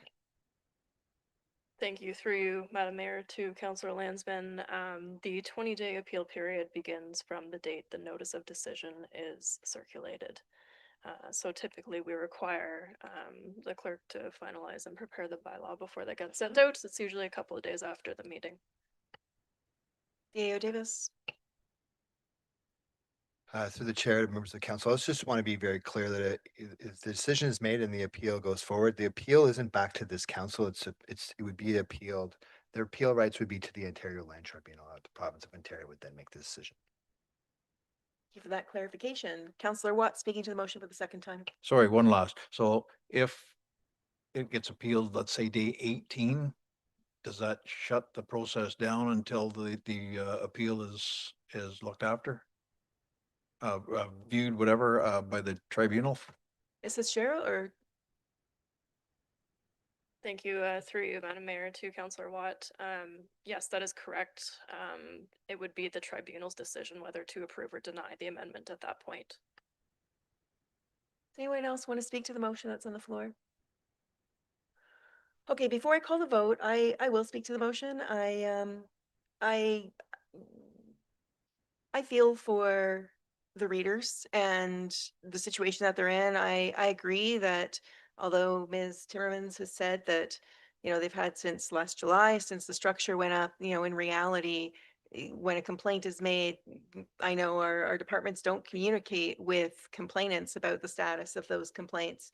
And until they receive notice that there's an application going forward, they're left in a little bit of limbo. This isn't housing. This is a boathouse or boat shed, depending on how you want to define it. This isn't going to, it's unfortunate if the proponents can't necessarily enjoy their storage shed this summer because of the construction season, although the footings are already there. So I'm sure that there's some enjoyment that can be had. Then, we're not going to leave a family out on the street here for the sake of one meeting cycle. To be able to defer it, to allow everybody to feel not necessarily comfortable, but get the information that they need to be able to move forward. So I don't support the motion that's before us. And with that, I will call for the vote. All in favor? And that motion fails. So council, looking for another motion. Counselor Johnson. I'll make a motion to defer this till hopefully we can be back on the agenda for next meeting. We have one, Which- we have one more. Which would be August 4th. And hopefully the readers can talk to the neighbors and try to resolve this without making us put the gun down. So hopefully you can come to some agreement. So anyways, I make a motion to defer this. Okay, we've got a motion on the floor. Does anyone want to second that? Counselor Landsman will second that. Any discussion on that motion? All in favor? And that motion carries. Thank you. Okay, council, we are moving down to. Did you say something? Oh, 7:30. Yeah. Moving down to item 8.4. We have another zoning bylaw amendment application file R0626 for 1375 Irwin Road. Council looking for a motion to open the public meeting. Councillor Watt, seconded by Councillor Landsman. All in favor? That carries. And we will turn it over to Ms. Fitzgerald, please. Thank you, Madam Mayor. Good evening, members of council, staff, and the public. Before council this evening is report planning 2026-19 regarding a proposed zoning bylaw amendment, file number R-06-26. The property subject to the zoning bylaw amendment is located in part of lots 31 and 32, concession 9 in the Dummer Ward, municipally known as 1375 Irwin Road. The rezoning has been submitted to fulfill the conditions imposed on consent application file number B9625. Which was filed with the County of Peterborough and granted conditional approval on February 5th, 2026. The subject property is currently developed for residential and agricultural uses in the form of 2 single detached dwellings, a barn, and multiple accessory buildings. The purpose of the consent application is to provide a lot addition approximately 0.9 hectares in area with approximately 55.23 meters of frontage along Irwin Road to an adjacent property located at 1370 Irwin Road. No additional development is proposed as part of the severance or the rezoning applications. The proposed amendment will rezone the severed parcel from the Special District 223 zone to the Limited Service Residential Zone in order to produce uniform zoning across the resultant enlarged parcel at 1370 Irwin Road. A notice of public meeting was given as prescribed under the regulations of the Planning Act. Notices were also posted on the property and at nearby intersections, given that the property is located on a private road, and the notice was also posted on the township's website. The subject property is within rural lands under the policies of the PPS. Permitted uses on rural lands include resource-based recreational uses and residential development where appropriate sewage and water services can be provided. Development which can be sustained by rural service levels is promoted, and development is to be appropriate to the available or planned infrastructure. Both the retained and benefiting parcels are currently developed for uses that are permitted on rural lands, and the application does not propose any additional development or a change in the land use. No increase in the demand on rural service levels or municipal infrastructure is anticipated. No comments have been received from Autonomy Conservation to date. Comments from Autonomy Conservation are required to confirm whether the application is consistent with Chapter 5 of the Provincial Planning Statement referencing natural hazards, and is ultimately required to confirm that the application as a whole is consistent with the PPS in its entirety. The subject property is designated rural in the official plan and is subject to special policy area 6.2.2.11 D7. Low-density residential development in the form of 1 single detached dwelling per lot is permitted in the rural designation. The special policy does, however, permit a maximum of 2 single detached dwellings on 1 lot. The existing Special District 223 zone does also implement the special policy area, similarly permitting a maximum of 2 dwelling units on the lot in the form of 2 single detached dwellings. The benefiting property to the consent application is designated Lakeshore Residential on the official plan. Single detached permanent and recreational dwellings are permitted in the Lakeshore Residential designation. As previously noted, the proposed zoning for the severed parcel is the limited service residential zone.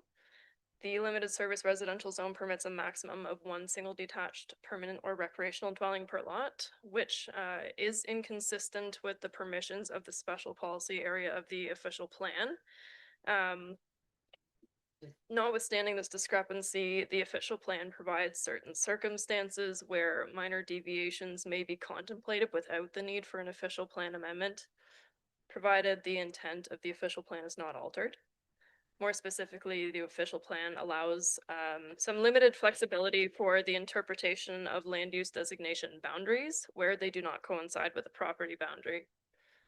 The application of the limited service residential zone to the severed parcel represents a minor deviation, which does not alter the intent of the official plan and is appropriate for implementing the policies of the Lakeshore residential designation across the resultant enlarged parcel at 1370 Irwin Road. The application is considered to conform to the official plan. No comments have been received from members of senior staff or members of the public regarding the application. Comments have been received from the following agencies. Peterborough County Engineering and Construction Division have no comments, no objections, comments, or concerns with respect to the application. Alderville First Nation noted that the subject property is located within the traditional treaty territory of Alderville First Nation. They did request additional consultation before providing input on the project, together with a filing fee of $300 to be paid to Alderville First Nation. They also requested to be notified immediately if any archaeological resources, remains, or burial sites are discovered during the course of any excavation. Again, there's no new development proposed together with the severance or rezoning application, so excavation is not anticipated at this time. Alderville First Nation also noted that they expect engagement at stage 1 of any archaeological assessment, as well as direct involvement in any stage 2 through 4 archaeological assessments. As noted earlier, comments from the Otonabee Conservation Authority are outstanding at this time, and these comments are needed for staff to confirm the consistency of the application with the PPS in its entirety. It is recommended that council receive this report together with all related comments, and it is further recommended that council defer a decision on the application until the required comments have been received from Otonabee Conservation, and that staff be directed to follow up with Otonabee Conservation staff to request the required comments, and when those comments are received, that staff be directed to bring the amending bylaw back to the next available council meeting for further consideration. That concludes my report on the file. I believe the agent, Kevin Dugay, is joining us online to provide comment. So I'll just turn it back to you, Madam Mayor, to facilitate that. Thank you, Ms. Fitzgerald. We'll just wait for the clerk to get Mr. Dugay on screen. In the meantime, just to summarize the recommendation at this point, obviously it's going to be to receive that, but we are still waiting on those comments from Orca. So it's to defer until such time that those comments are received. That is correct. Thank you. Yes. Mr. Dugay, welcome. Thank you, Madam Mayor. I have received the report and listened attentively to Ms. Fitzgerald's outline of the report. This is a zoning bylaw amendment arising from fulfilling a condition of provisional consent granted by the Peterborough County Land Division Committee, of which Orca provided comments indicating they had no issues with the lot addition. I don't understand why those comments aren't necessarily carried forward as part of the public record, and to defer the application for Orca to comment again, saying that they have no issues or concerns with the land. It's just a modest lot addition. There's no development contemplated. And again, this is Dugay, we've a lost your rezoning audio. as a consequence Hear of us still? provisional. Something just went bleak on your end. I'm sorry, Nothing. so Madam Chair, again, this is one of the We last. can't, Mr. Dugay, we can't hear you at all. We're just checking on our end as well to make sure that there's nothing. It just failed on you mid-sentence.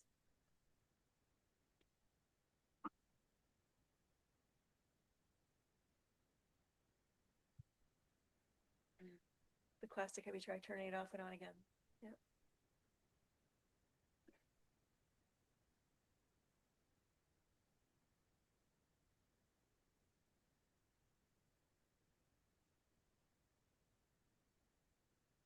Mr. Digay, we can see you. Do you want to test your audio again? Certainly. Are you able to hear me? We can't hear you at all.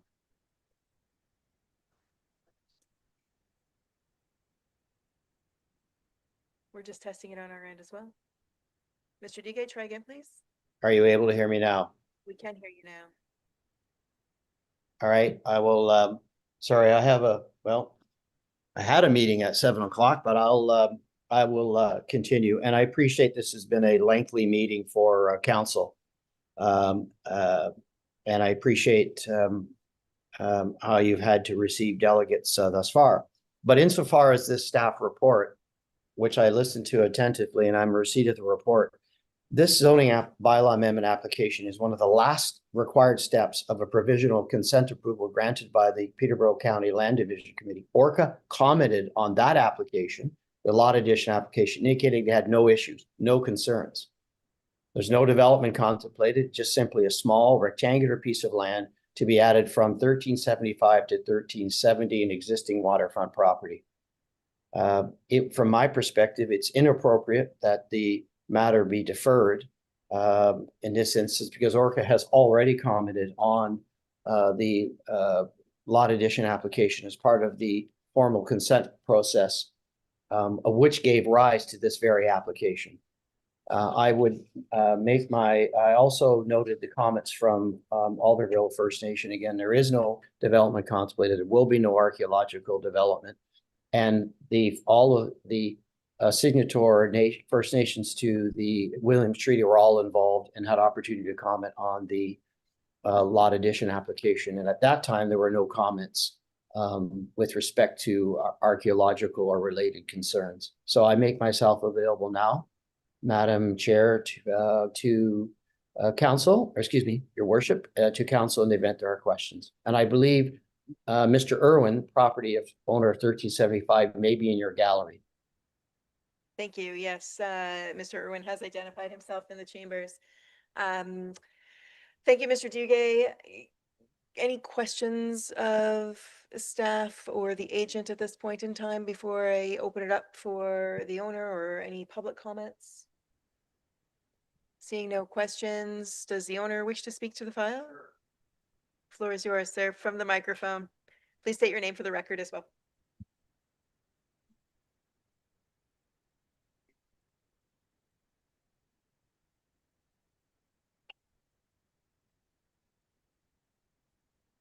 Right there. Thank you. This is just a fulfillment of a piece of property that was previously on a right of way to Irwin Inn, the previous Irwin Inn. The road changed when we did a project, and the road was moved back, and where this previous road went was the piece of property that we're talking about.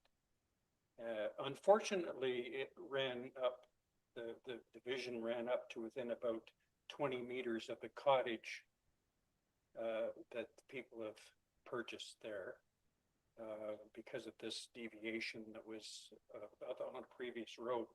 And it's really not fair, or it's not logical that we would be able to go up and 20 feet away from the person's cottage do whatever we wanted to do at Irwin Inn. That doesn't make any sense.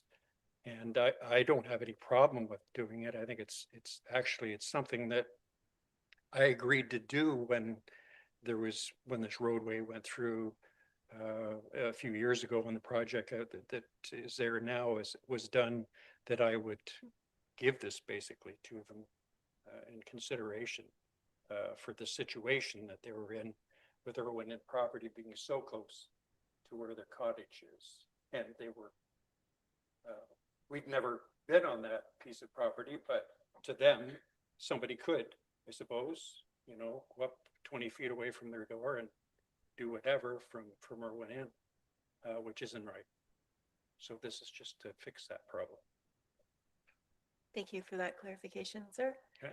Does anybody else in the gallery want to speak in favor or against the application? The Orca thing too is silly. It's not, doesn't go to the lake. You know, their property goes in front from the lake. This is all set back from the lake.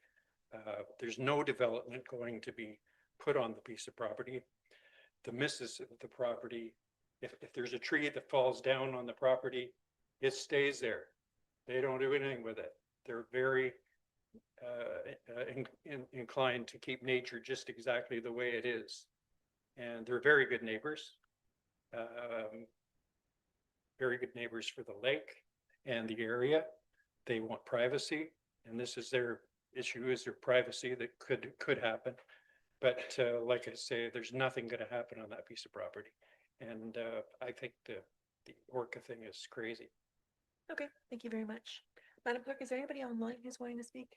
Thank you very much. Council, any comments or questions on the application that's before you? Councillor Johnson, To close the public meeting.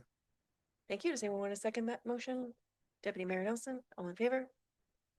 That motion carries. What would you like to do with this one, council? We need to make a decision here. Oh, sorry, Deputy Mayor? Through you, Madam Mayor, I'd like to move the motion that we approve this application tonight. It sounds like Orca has already been consulted and give their approval. So I see no sense in delaying the application and move it forward. Okay, so we have That's a my motion motion. that's on the floor. So, Councillor Johnston will second that. Any discussion on the motion? Okay, Councillor, no discussion on the motion? All in favor? That motion carries. Thank you. If you want, folks, we could bring the bylaw forward. That's item 13.2 on the agenda, if I did my homework right. Councillor Watt, move to approve the bylaw. Yes, I'll move that. And who would like to second that? Councillor Landsman, all in favor? That motion carries. Okay, back over to item 8.5. We have Kevin Jones from Paradigm Transportation Solutions Limited regarding the Lakefield Transportation Master Plan. And I see you've brought a number of county staff with you as well. Welcome, Mr. Jones. The floor is yours.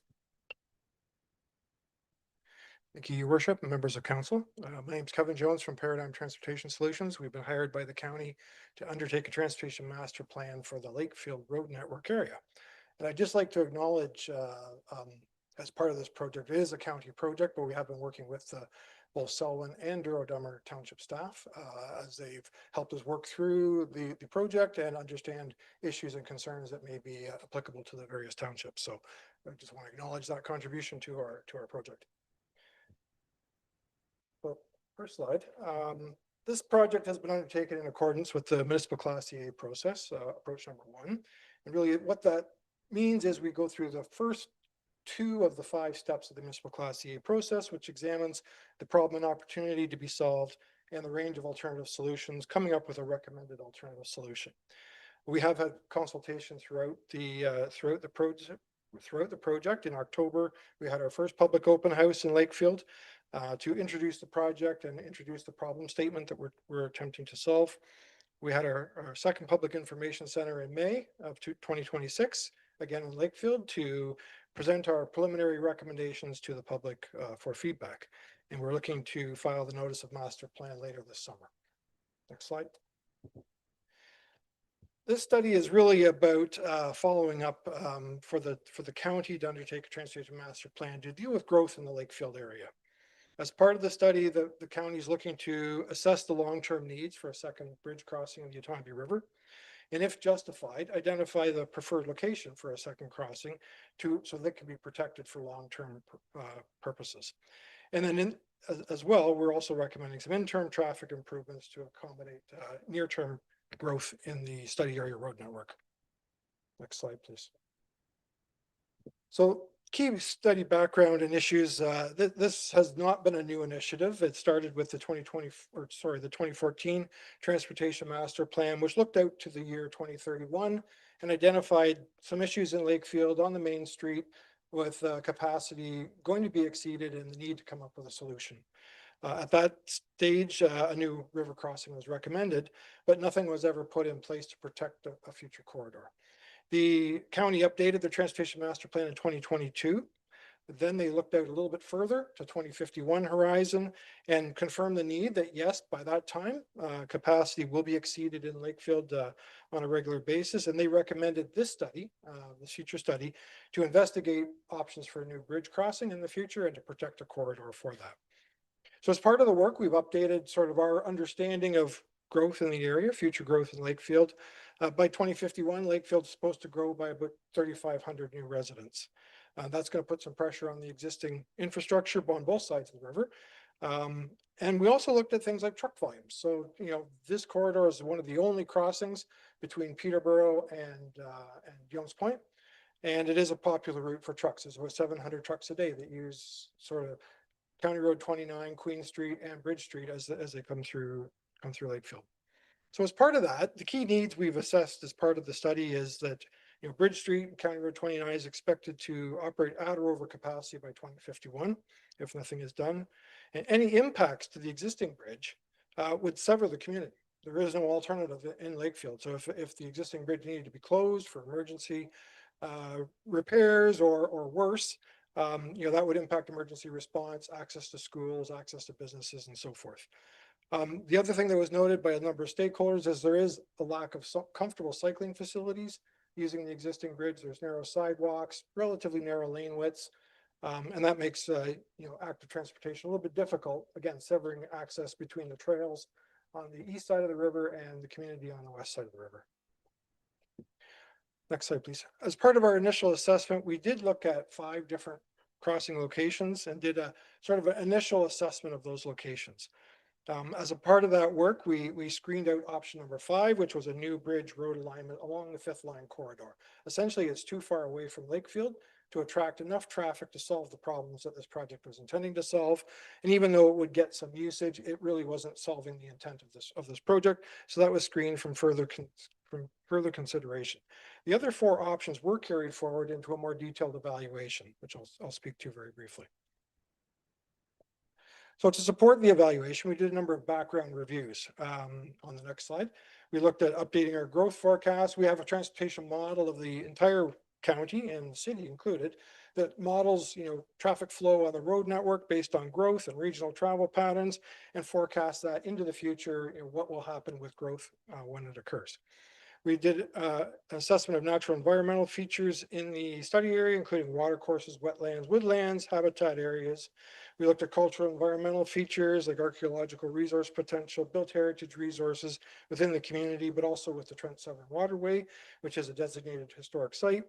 And we also had some socioeconomic considerations looking at business impacts regarding parking, but also diversion of traffic to a bypass route, agricultural lands, and future planned development areas, which are present in this area and have some status with planning approvals. Next slide, please. So as we work through the shortlisted or alternatives that we carried forward, we developed them to a little bit more of a conceptual design level so that we could actually assess some of the impacts and understand some of the implications.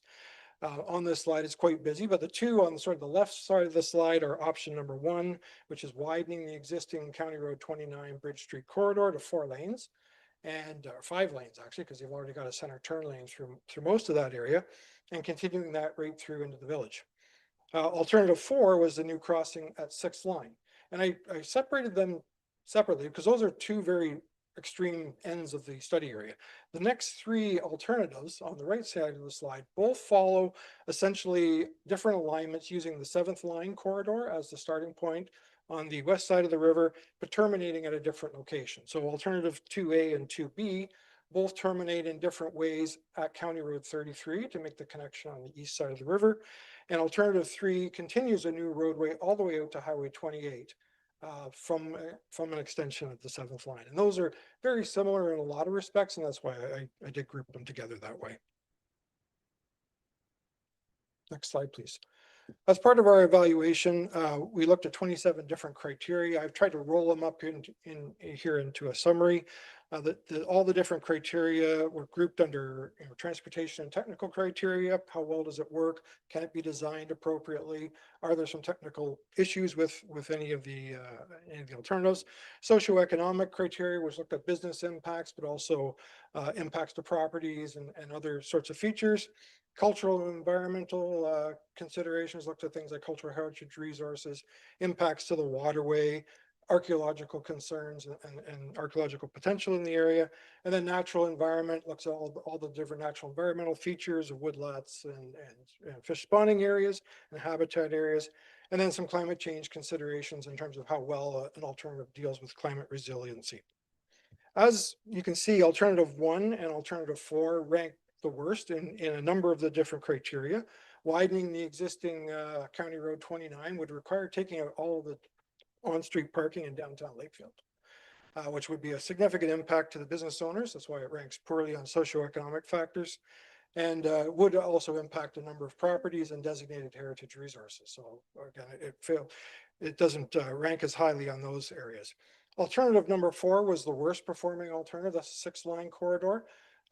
In addition to it didn't work as well in terms of solving the problem. It doesn't draw enough traffic away from County Road 29, so there would still be lingering issues on the County Road 29 corridor, even though the new alignment there would attract some traffic. There are a number of properties that would be impacted. There's cultural environmental issues with archaeological potential and impacts to a number of farm properties and some natural environmental issues. Also, the Lock 25 is a designated heritage site itself on the Trans-Severn Waterway, so there will be some impacts to that because the bridge will be very close to that lock. So when it came down to it, alternatives 2A, 2B, and 3 were very close in terms of the evaluation ranking. We are recommending alternative 2B, and primarily because it does give a little bit better geometry to a future crossing. That results in a longer bridge, but it impacts less development lands that are already approved for development. There's less potential to impact the existing sewage lagoons on the east side of the river, which is pretty critical to Lakefield's operation, I guess. And the other alternatives came very close to those sewage lagoons to the point where there's a lot more risk introduced. So alternative 2B really limited some of that risk and provided better geometry for the crossing. And in doing so, there's a lot more flexibility in terms of minimizing some of the impacts. So alternative 2B was recommended for consideration. As part of the project, we did a series of engagement events, as I mentioned. We've had two public open houses. We've also had a business owners meeting with businesses in downtown Lakefield to understand their concerns and opportunities from the various types of alternatives. They actually did a survey so we could understand better, how much they rely on pass-by traffic versus how much they rely on on-street parking to help us understand those trade-offs. We also met with First Nations and we had notifications to 9 different communities, First Nation communities. We did have a follow-up meeting with Curve Lake First Nation to discuss their interest in the project. And they'd be more interested in further consultation as the project proceeds later. We had a technical advisory committee I've mentioned with local municipal staff. We've had 3 meetings with them to kind of inform them about progress, but also to seek some feedback in terms of their perspectives on sort of their areas of interest related to the study. We also met with Parks Canada to understand any concerns they have regarding navigation and heritage features along the waterway. There was a lot of support for a second bridge crossing. What has happened is there's very opinions on the location of that crossing, where it should be, where it's best located. What we did hear was a lot of concern about the loss of parking in the downtown. The businesses rely on it. They'll tell you if they lose their parking, they're going to close. But they're also concerned about too much diversion of traffic away from their businesses. So that's something that we've tried to balance off, and providing connectivity to Lakefield is one of the things that we took very seriously when we evaluated the opportunities. We wanted to make sure that any opportunity did provide that connectivity within the town and to various areas of the village to promote local traffic using this corridor as well. There was concerns about extra truck traffic that would be attracted to the 7th line corridor, and we certainly recognize that. That would be converted into a county road eventually if this proposal proceeds. There was concerns about potential to natural features, including habitats and migratory birds and species at risk. Those would all have to be addressed in further assessments during the full next stages of the Class EA process. And there was concern about direct impacts to residences. The alternative on County Road 7 displaces fewer residences, but there are a lot of impacts to the frontage of a number of residential properties, mostly along 7th line. But there are a couple of areas where it's close to properties on the east side of the river as well. Next slide, please. At our last public meeting, we also were presented with another option that we did take a quick look at, and it was presented by a resident who lives on 7th line to say, you know, because they have such deep lots, what would happen if you were to put a roadway through the back of those lots, sort of adjacent to the Lakefield South development area. So we did take a quick look at that just to see if it merited, you know, a full evaluation. But one of the things we found is there's a number of issues with that alternative. First of all, it does avoid property impacts to the frontage of a lot of the lots along 7th line. So that was certainly an appealing option to look at, but it really wasn't compatible with our preferred corridor. And as you can see on the map here, the purple line kind of represents the preferred corridor of the skewed bridge alignment that allows us to keep the roadway or future roadway away from the sewage lagoons. Because of the alignment of, you know, at the rear of those lots, that option doesn't really exist, and you're almost coming into the light blue alignment, which takes the road closer to the sewage lagoons, just because of the geometry of, and once you're up very high on a bridge, trying to get down to match the original ground is very difficult. So that sort of introduces a number of risks. There is an environmental constraint area on the south side of the Lakefield secondary plan area that comes into the back of those lots that this road corridor would have to go through, and it may be part of the provincially significant wetlands. That would be a certain a drawback. There's additional property displacements, full property displacements from some lands already existing. And it would require some changes to the Lakefield South secondary plan to reconfigure the way the roads connect. And that would actually require some changes to the lot fabric, which already has draft approval status. So that would be certainly an implementation risk for sure. So as part of that, we've looked at that alternative. We screened it out from further evaluation, but we are settled on a recommendation that incorporates some road network improvements in the interim, looking at traffic signals on County Road 29 at 7th line and at the Water Tower Road. Some sidewalk infrastructure on Bridge Street in the interim to improve connectivity for pedestrians in the area. But ultimately, the study is about protecting a corridor to protect for long-term growth. So we are recommending a preferred corridor be protected following the alignment of alternative 2B, which uses 7th line, and a new crossing of the Otonabee River to tie into County Road 33. Where the river crossing is, we're suggesting an additional area to be protected. That just gives some flexibility for locating that bridge in the most optimal location after they do more detailed environmental investigations as part of the next stage of implementation. Ideally, this would be designated in the official plan as a protected corridor and in municipal official plans, so that the county has the ability to implement it when and if they decide to. And to be absolutely clear, there is no plan to implement this or to construct this in any near-term horizon. This really is about a protection exercise to protect a corridor so that it's there when it's needed. That didn't happen in 2014. Lakefield South development happened, it got approval, and some of the options got eliminated because a corridor protection wasn't in place. So this type of study gives the county the legal ability to protect a corridor when and if they need it. So our next steps are we're reviewing comments from our last public information center. The comment period has now closed. I think we got about 26 written comments in. We had about 115 to 120 people at our open house. Confirming our recommended solutions. We're at that stage now. We're comfortable that we haven't heard anything new that would make us change our recommendations, and we recognize that not everyone loves the solution. I'll be the first to admit that.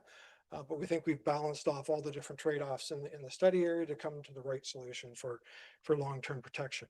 We are seeking endorsement from local municipalities prior to going to county council to seek their approval to post the environmental study report for public review and and comment period over the summer. So with that, I would be happy to entertain any questions you may have, and thank you for your indulgence. Thank you, Mr. Jones. Just a quick question. When you said that you're seeking endorsement from council this evening, is it on a particular path or just the presentation that's going to ultimately go to county council? Like when I say a path, like to B, for example, is that what you're looking for endorsement of as a very specific route, or please elaborate? Yeah, thank you, Madam Mayor. Yes, we would like to seek your endorsement with the recommended solution, which is the recommended alternative 2B in the corridor protection area that we've identified. Okay, thank you for that clarification. Council, any questions of our presenter, Councillor Johnston? To the chair, thanks for your presentation there. When you come off to meet over with County Road 33, you'll go across 29, the river road, you go across that, and then the fields coming out to 33. There we probably have to be lights there or something then, eh? Because the traffic will still come down 33 to 29. Would that not be right? Or would you close that off? Through you, Madam Mayor, if you could just back up to my presentation slide with the recommended corridor, I'll just point out a couple of features there. It would be, yes, this one. So I know I have to speak in the microphone. So the recommended corridor would obviously need to go through a little bit more study. So the next stages of the environmental assessment process would determine exactly those types of things. Like what do the intersections look like? What's the traffic control that would be needed to make those intersections work? But we have also identified quite a large area through that field, as you mentioned, but also even north of County Road 33 into the lands across from Lakefield Research.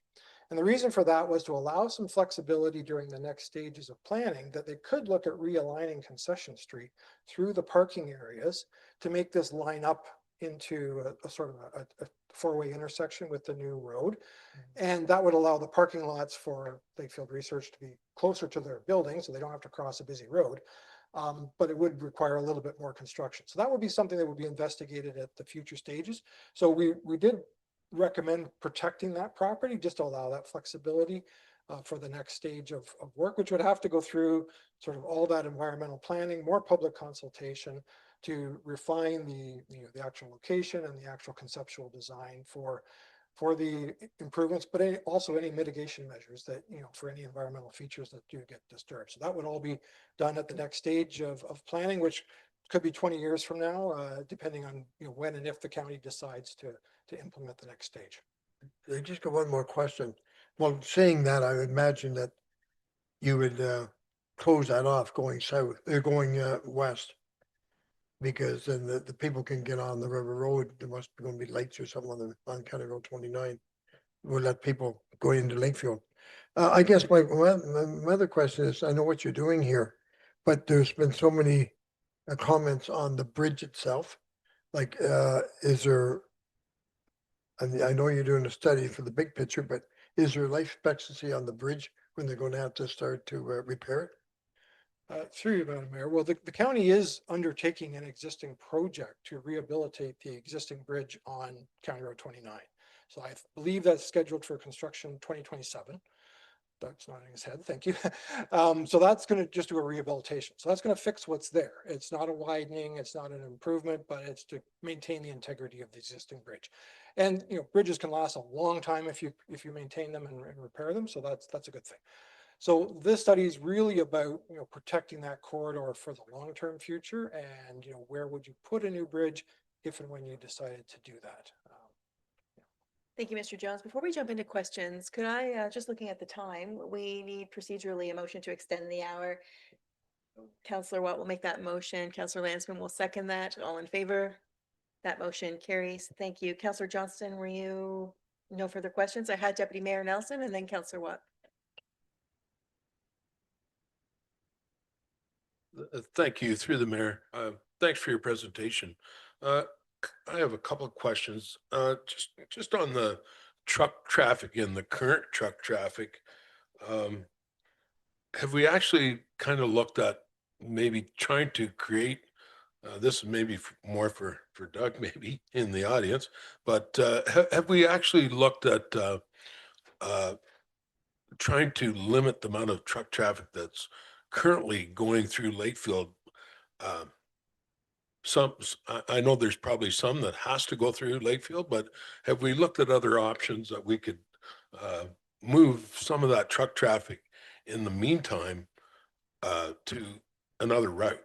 Have we looked at that at all, or thought of that in the process? Just comment. Yeah, no, that's a great question through you, Madam Mayor. Yeah, so when we did look at the existing truck volumes, there's two components to the truck traffic, using County Road 29 and Queen Street. It's sort of that local oriented truck traffic, and that's quite substantial.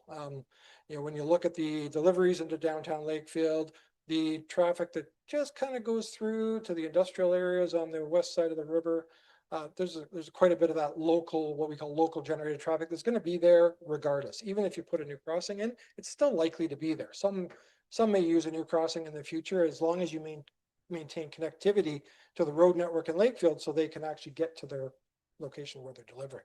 Then there's the longer distance truck traffic, and that's not a significant portion, but it is a noticeable portion of that truck traffic. And that would be traffic that's maybe coming from the gravel pits to the north and are trying to get to Highway 28 to go out County Road 6 or down 28 to Highway 7.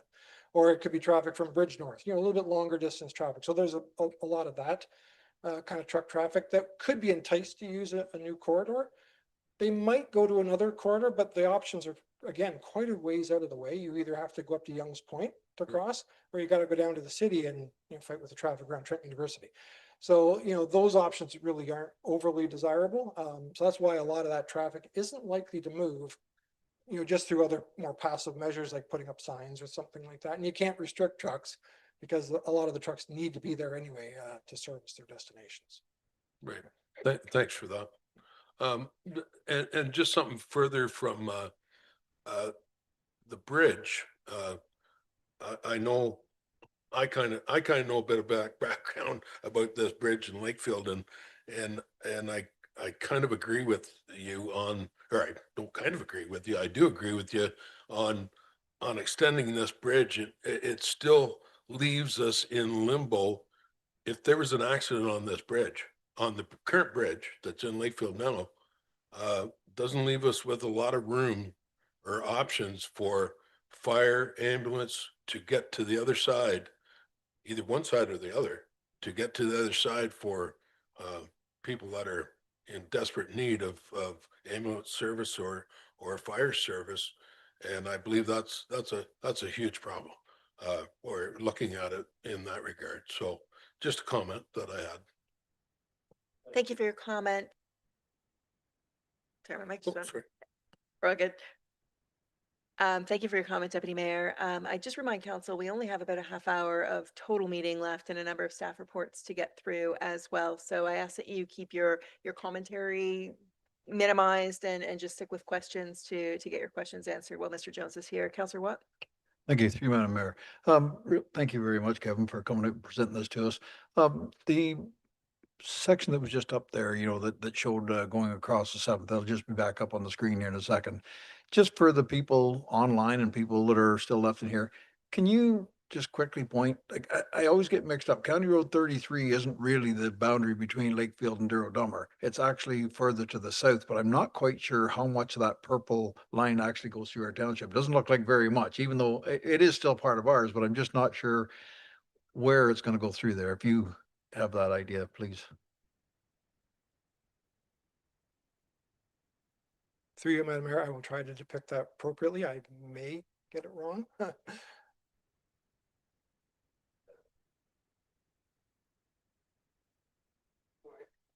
Sorry, I believe that the area adjacent to the lagoons is within the township of Selwyn, but south of that property, we're just nipping the corner, is actually within Douro-Dummer. Any other questions from council of our presenter? I've got a couple of questions. Mr. Jones, I know we talked briefly at the second session about Highway 28 and what I call Block Road, County Road 33, and what the impact of the proposed route to be would have on that intersection. Have there been any meaningful conversations or traffic counts to get an understanding of what that impact could look like? And what does the research period look like to be able to get those answers? Through you, Madam Mayor. So we do recognize that, in the event a new corridor is put in place that uses a direct connection to County Road 33, there will be additional traffic attracted to County Road 33, and that will put more pressure on the intersection out at Highway 28.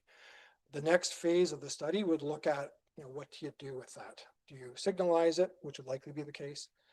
Maybe some other, improvements like turning lanes, so forth. It depends on the type of traffic that gets diverted there. It was kind of beyond the purpose of this study to go into that level of detail to say what all those improvements would be if the new corridor was put in place, because we're really not certain on the timelines for that to happen. This new corridor, we're suspecting 2051 is when we would need it. The county may decide to start planning for it, slightly before that.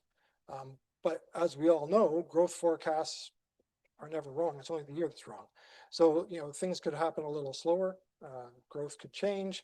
So as part of the county's regular updates to their transportation master plan, they would be reviewing this particular initiative and deciding, when is it still the right initiative? Is it still needed? But then, when would be the timing for when they would start to go into that next stage of implementation? So that would be done typically every 5 to 10 years as the county reviews their transportation master plan. But those extra details would be kind of fleshed out in the next phase of the study. Thank you, Mr. Jones. It's interesting to see option number 7 that came up in the last session that you had. Have you looked at an option in a variation of option 1 that looks at widening the bridge? I don't know what the traffic legal terms are, but similar to in Vancouver, where you have kind of a third lane that changes with signaling at peak times. So, in my mind in Lakefield, when all the school buses are leaving the school, that they would turn the bridge into, instead of you called it a 5-lane, but a 4-lane, what looks like a 3-lane bridge. It'd be 2 lanes going, this way, and then flip it around when all the school buses are coming into the school, using that as like one of the big cogs on that bridge. Did anybody look at that option, or is that just not heard of in Ontario as a route for traveling? Through you, Madam Mayor, that is an alternative that has been looked at in a few areas. I mean, GM down in Oshawa used to have that right by their plant. Jarvis Street for a long time still has a reversible lane concept in Toronto. The problem with reversible lanes is turning. So when someone stops to turn in that sort of reversed lane, that's unexpected to people. Having a separate turn lane actually does provide a lot of safety benefits for trying to access all the properties along that corridor. So basically what you would be suggesting is taking away the turn lane and converting it into like a reversible lane. So I think there would be some operational issues, but the bigger issue in Lakefield, and it's kind of beyond the bridge, is the intersection at Queen Street and Reed Street. That intersection is quite constrained. You can't really widen it. To put any more traffic through there along the County Road 29 corridor, you have to put double left turn lanes. And as soon as you do that, all the parking's gone. So that was really the key driver that kind of led us to say, yeah, we don't think this is really, like, you could do it, but it would be very impactful to the community. And that's really why it ranks so poorly. Thank you for that clarification. And lastly, just looking at next steps, you've got a bit of a timeline that takes us through to summer of 2026 with the publishing of the plan for public comment. I'm confused. I guess the line above it is that it would go to County Council for approval in 2026 and then comment in September of 2026. Why shouldn't we have comment and then council approval on that? Or is that happening?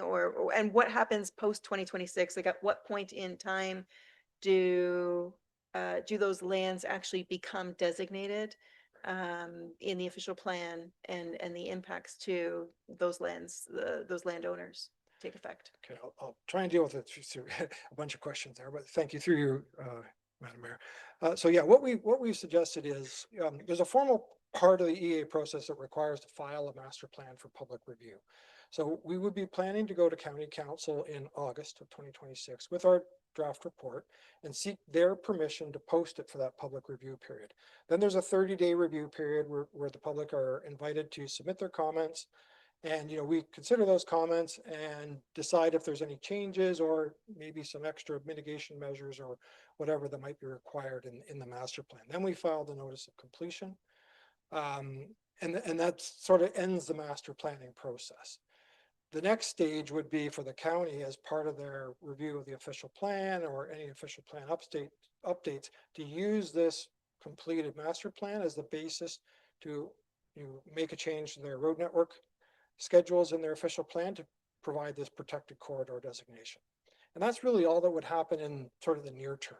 They'd also be looking to work with the townships to put whatever designations that are needed in their official plans to recognize and protect for this corridor, just so development in the area doesn't encroach on these lands without sort of a due process to consider whether it's appropriate. Beyond that, nothing would really occur from the county standpoint. They wouldn't look to acquire any lands until they've done the next stage of EA planning to actually define the preliminary design for the route and finalize exactly, say, the alignment of the bridge, the configuration of the intersections, and so forth. And at that point, they would be in a position to actually identify, which property and how much property they require. And then, they could decide on how to go about acquiring that property. Some could be, acquired through the willing seller, willing buyer. Some could be through expropriation, or even through the development approval process, where there is some development adjacent to those lands. So the protection would actually give them the opportunity to invoke some of those options as they look to acquire the properties in the future. Thank you for that clarification. Okay, council, any further questions of our presenter? Seeing nothing, thank you very much. Council, what would you like to do with the presentation that's before you? As Mr. Jones stated, he's looking for an endorsement of 2B as what's been presented in the recommendation. So, Councillor Watt, your hands up. Thank you, through you, Madam Mayor. Thank you very much for the presentation again. I'm going to receive the delegation with thanks and proceed with giving our blessing to 2B. Okay, so we've got a motion on the floor. Does anyone want to second that? Councillor Johnston will second that. Any discussion on the motion? Councillor Lansman. Yes, thank you, through you, Madam Mayor. Is it definite that it's going to be 2B? Or the way I took your last conversation, it could be changing over the coming years, and if that's the case, I can't support something that maybe is going to change. That's a good question through you, Madam Mayor. The intention is to designate a corridor representing the alignment of 2B. Now, there would be some minor revisions that could happen during the next stage of planning, but it wouldn't be to a different alternative. This process has kind of evaluated all the different competing alternatives, landed on 2B as the best balance of all the competing objectives. But there would be some refinement, and that's why we've recommended a larger area to be protected to allow for slight variations on, say, where the bridge would be located and so forth. To, as they do more detailed environmental investigations, you may need to move the bridge 20 or 30 meters to avoid something that they find during those investigations. So really that just gives some flexibility, but it wouldn't vary the alternative. Thank you. Any other discussion on the motion? Seeing nothing further, all in favor? That motion carries. Thank you very much. Okay, on to, we have no public comment period. On to section 10, staff reports. We have our item 10.1 report and capital project status. Council, this report's before you just for information purposes. If you have any questions, you can ask those of staff. Otherwise, we'd be looking for a motion to receive that item 10.1. Councillor Watt? Councillor Johnston seconding that motion to receive. All in favor? That motion carries. We have zoning bylaw amendment file R-0325, item 10.2. Ms. Fitzgerald, please walk us through that. Thank you, Madam Mayor. Before council this evening is report planning -2026-18 regarding proposed zoning bylaw amendment file number R-0325. The property subject to the amendment is located in part of lots 32 and 33, concession 11 in the Dummer Ward, municipally known as 1842 South Bayshore Road East. The subject property is approximately 0.8 hectares in area, together with approximately 236 meters of shoreline frontage along Stony Lake. The property is primarily zoned limited service residential, which permits a single detached recreational dwelling. A portion of the property along the shoreline is zoned environmental conservation provincially significant wetland, relating to the Hull South Bay provincially significant wetland adjacent to the subject property.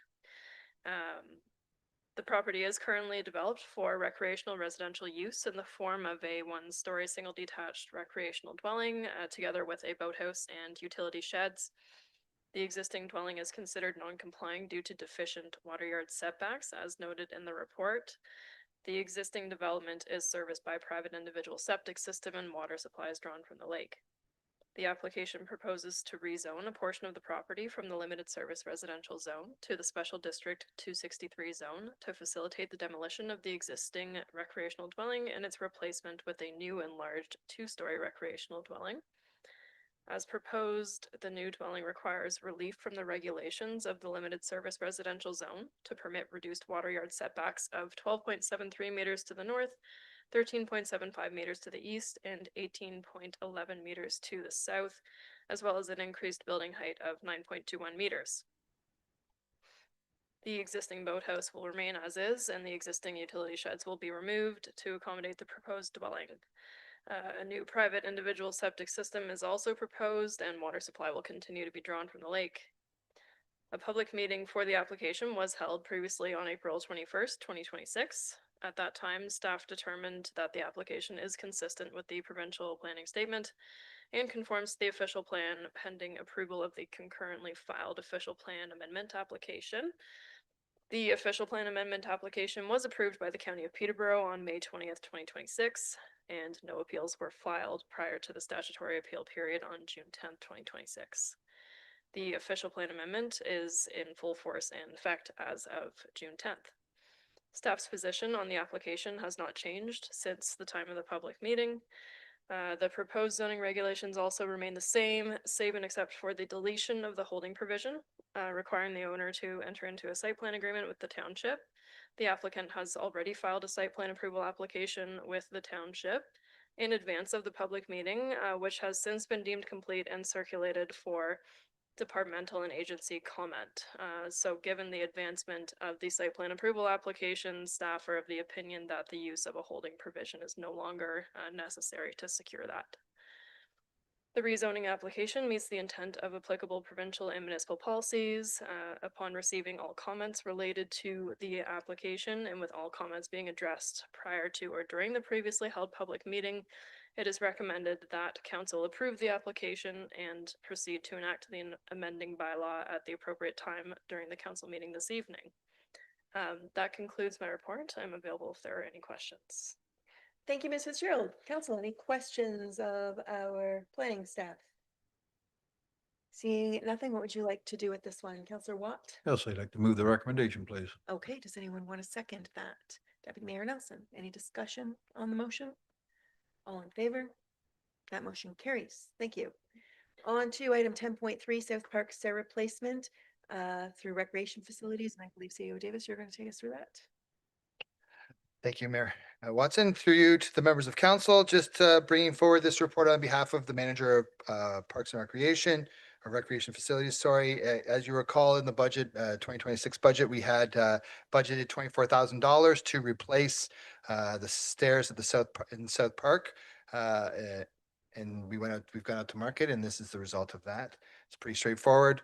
We received one bid that was excluding HST was within the budgeted amount.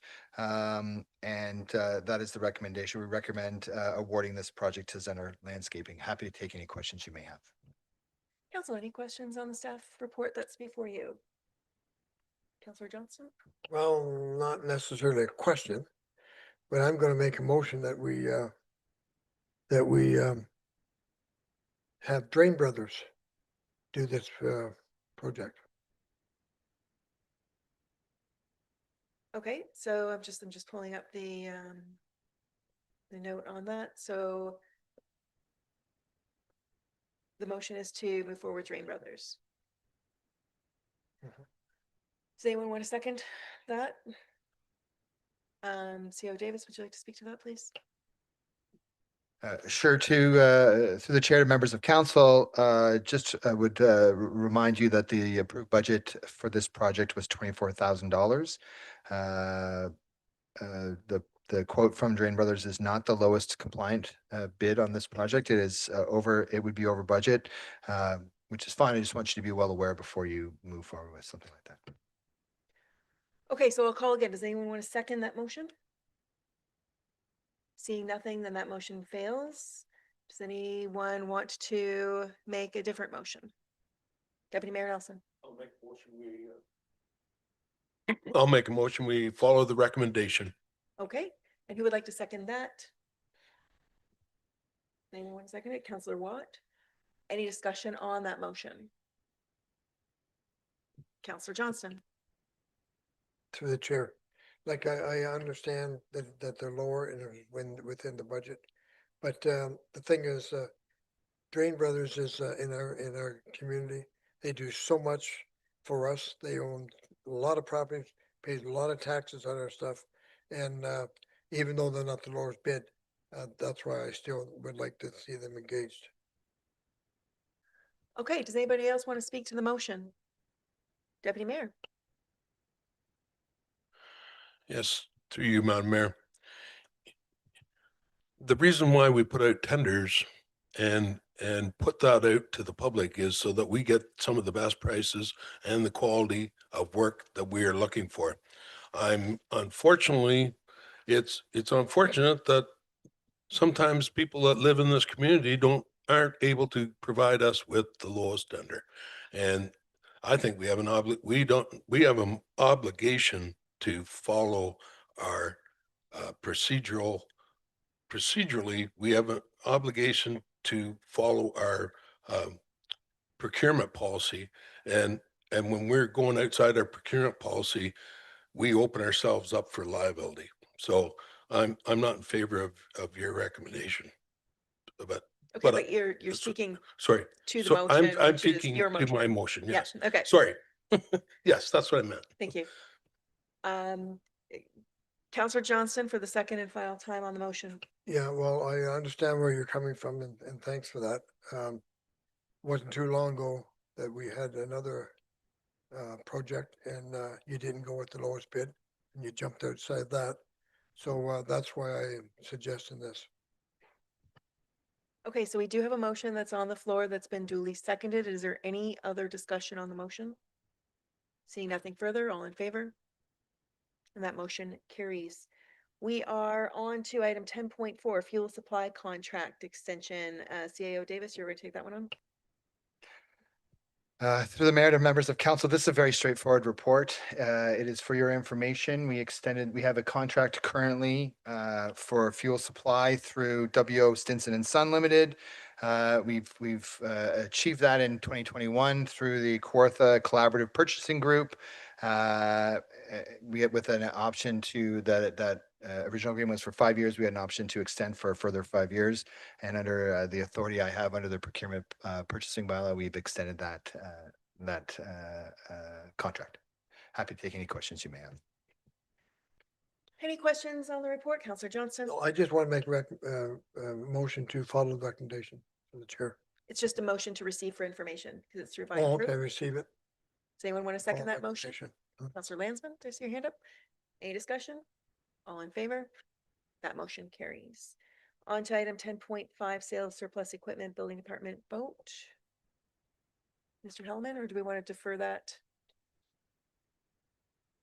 Okay. He's en route into the Councillor what? Sorry, through you, Madam Mayor.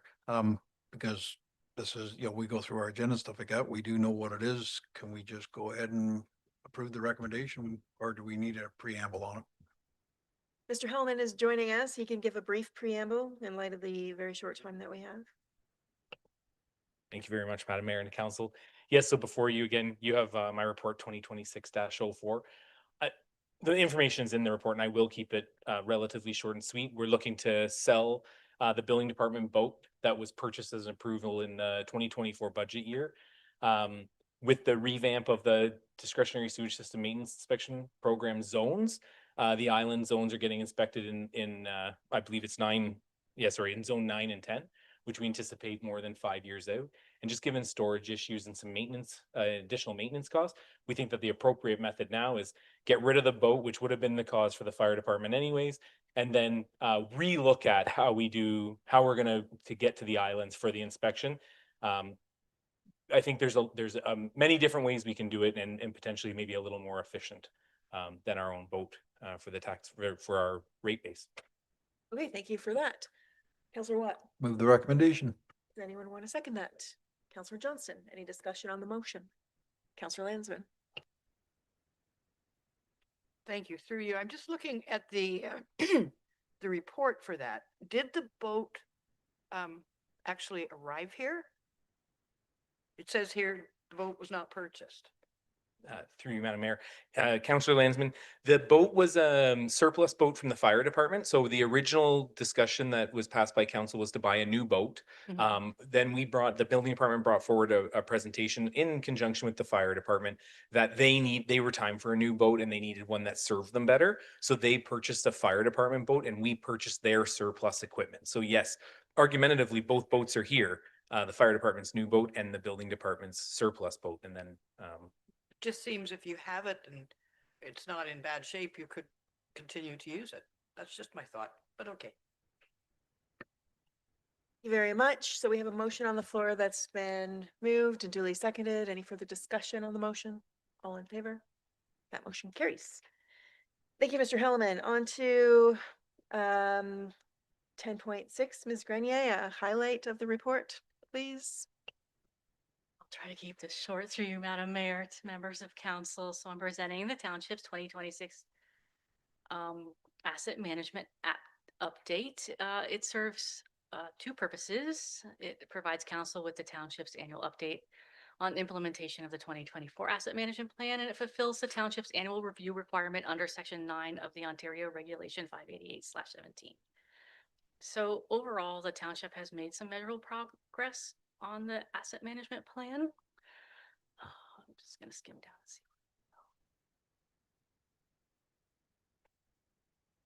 and see. There are several gaps and concerns council should take from this report. The most significant concerns remains the annual infrastructure funding gap. Another concern is the concentration of replacement need over the next 10 years. And replacement values have risen materially, and staff continue to see broader cost pressures through inflation, contractor pricing volatility, emergency repairs, asset failures, insurance impacts, and regulatory changes. Future actions to correct the gaps are to complete the AMP update that we're currently working on, improve condition data, develop internal life cycle planning for fleet and equipment, strengthen integration with financial planning, and continue risk-based prioritization. And so the report before council is therefore both a progress report and a warning. We are moving in the right direction from an asset management perspective, but the financial pressure on the township's infrastructure remains substantial and requires ongoing attention through budgeting, reserve planning, and long-term financial strategy. So gone are the days of only focusing on 1 year at a time. The province now requires that municipal councils be forward-thinking and strategic. For this report, the recommendation is that the report be received and that council acknowledge that this report as the township's annual review of asset management plan progress. Okay, thank you for that, Ms. Grenier. Council, what would you like to do with the report that's before you? Councillor Johnson's making a motion to, sorry, the lights, I've got your button, to basically move the recommendation, receive it with thanks. Okay. Anyone want to second that motion? Councillor Landsman, any discussion? All in favor? That motion carries. Thank you, Ms. Grenier. We're going to put a pause on things, folks, because procedurally we've got to stop the meeting at 8 o'clock, which is about 3 minutes away. What I'd like to do, sorry, Ms. Grenier? Oh, you just turned your off. To you, Madam Mayor, the next report I have to present by the end of the month, if I could quickly. I think in chatting with the clerk, we can get it, we'll do a special meeting and we'll do it before the end of the month. What we do need to do are the bylaws, because we did do some bylaw. One motion will take care of 13.3 and 13.4. Counselor Watt? Okay, Deputy Mayor will second it. CAO Davis for a comment. Just to be clear, bylaw 13.3 has file our 25. I have a report on this on the agenda. Just to be very clear, there's a holding provision in that bylaw. If you want the holding provision removed, the clerk has prepared a bylaw that does not have the holding provision. So I would like you to make a decision, if you don't want a holding provision, to remove it. If you know what I'm saying. I don't think we have time to go through that properly. So in terms of the bylaws, let's just look at 13.4, which is the bylaw on the file that Ms. Fitzgerald just presented on item 10.2 for Cowie. So a motion on that. And then 13.3 is linked to 10.8. We haven't received that report yet. So we'll receive that report at a special meeting. Okay. Counselor Watt will move the bylaw. Seconded by Counselor Johnson. Is that where you're putting your hands up? 13.4. Thank you. All in favor?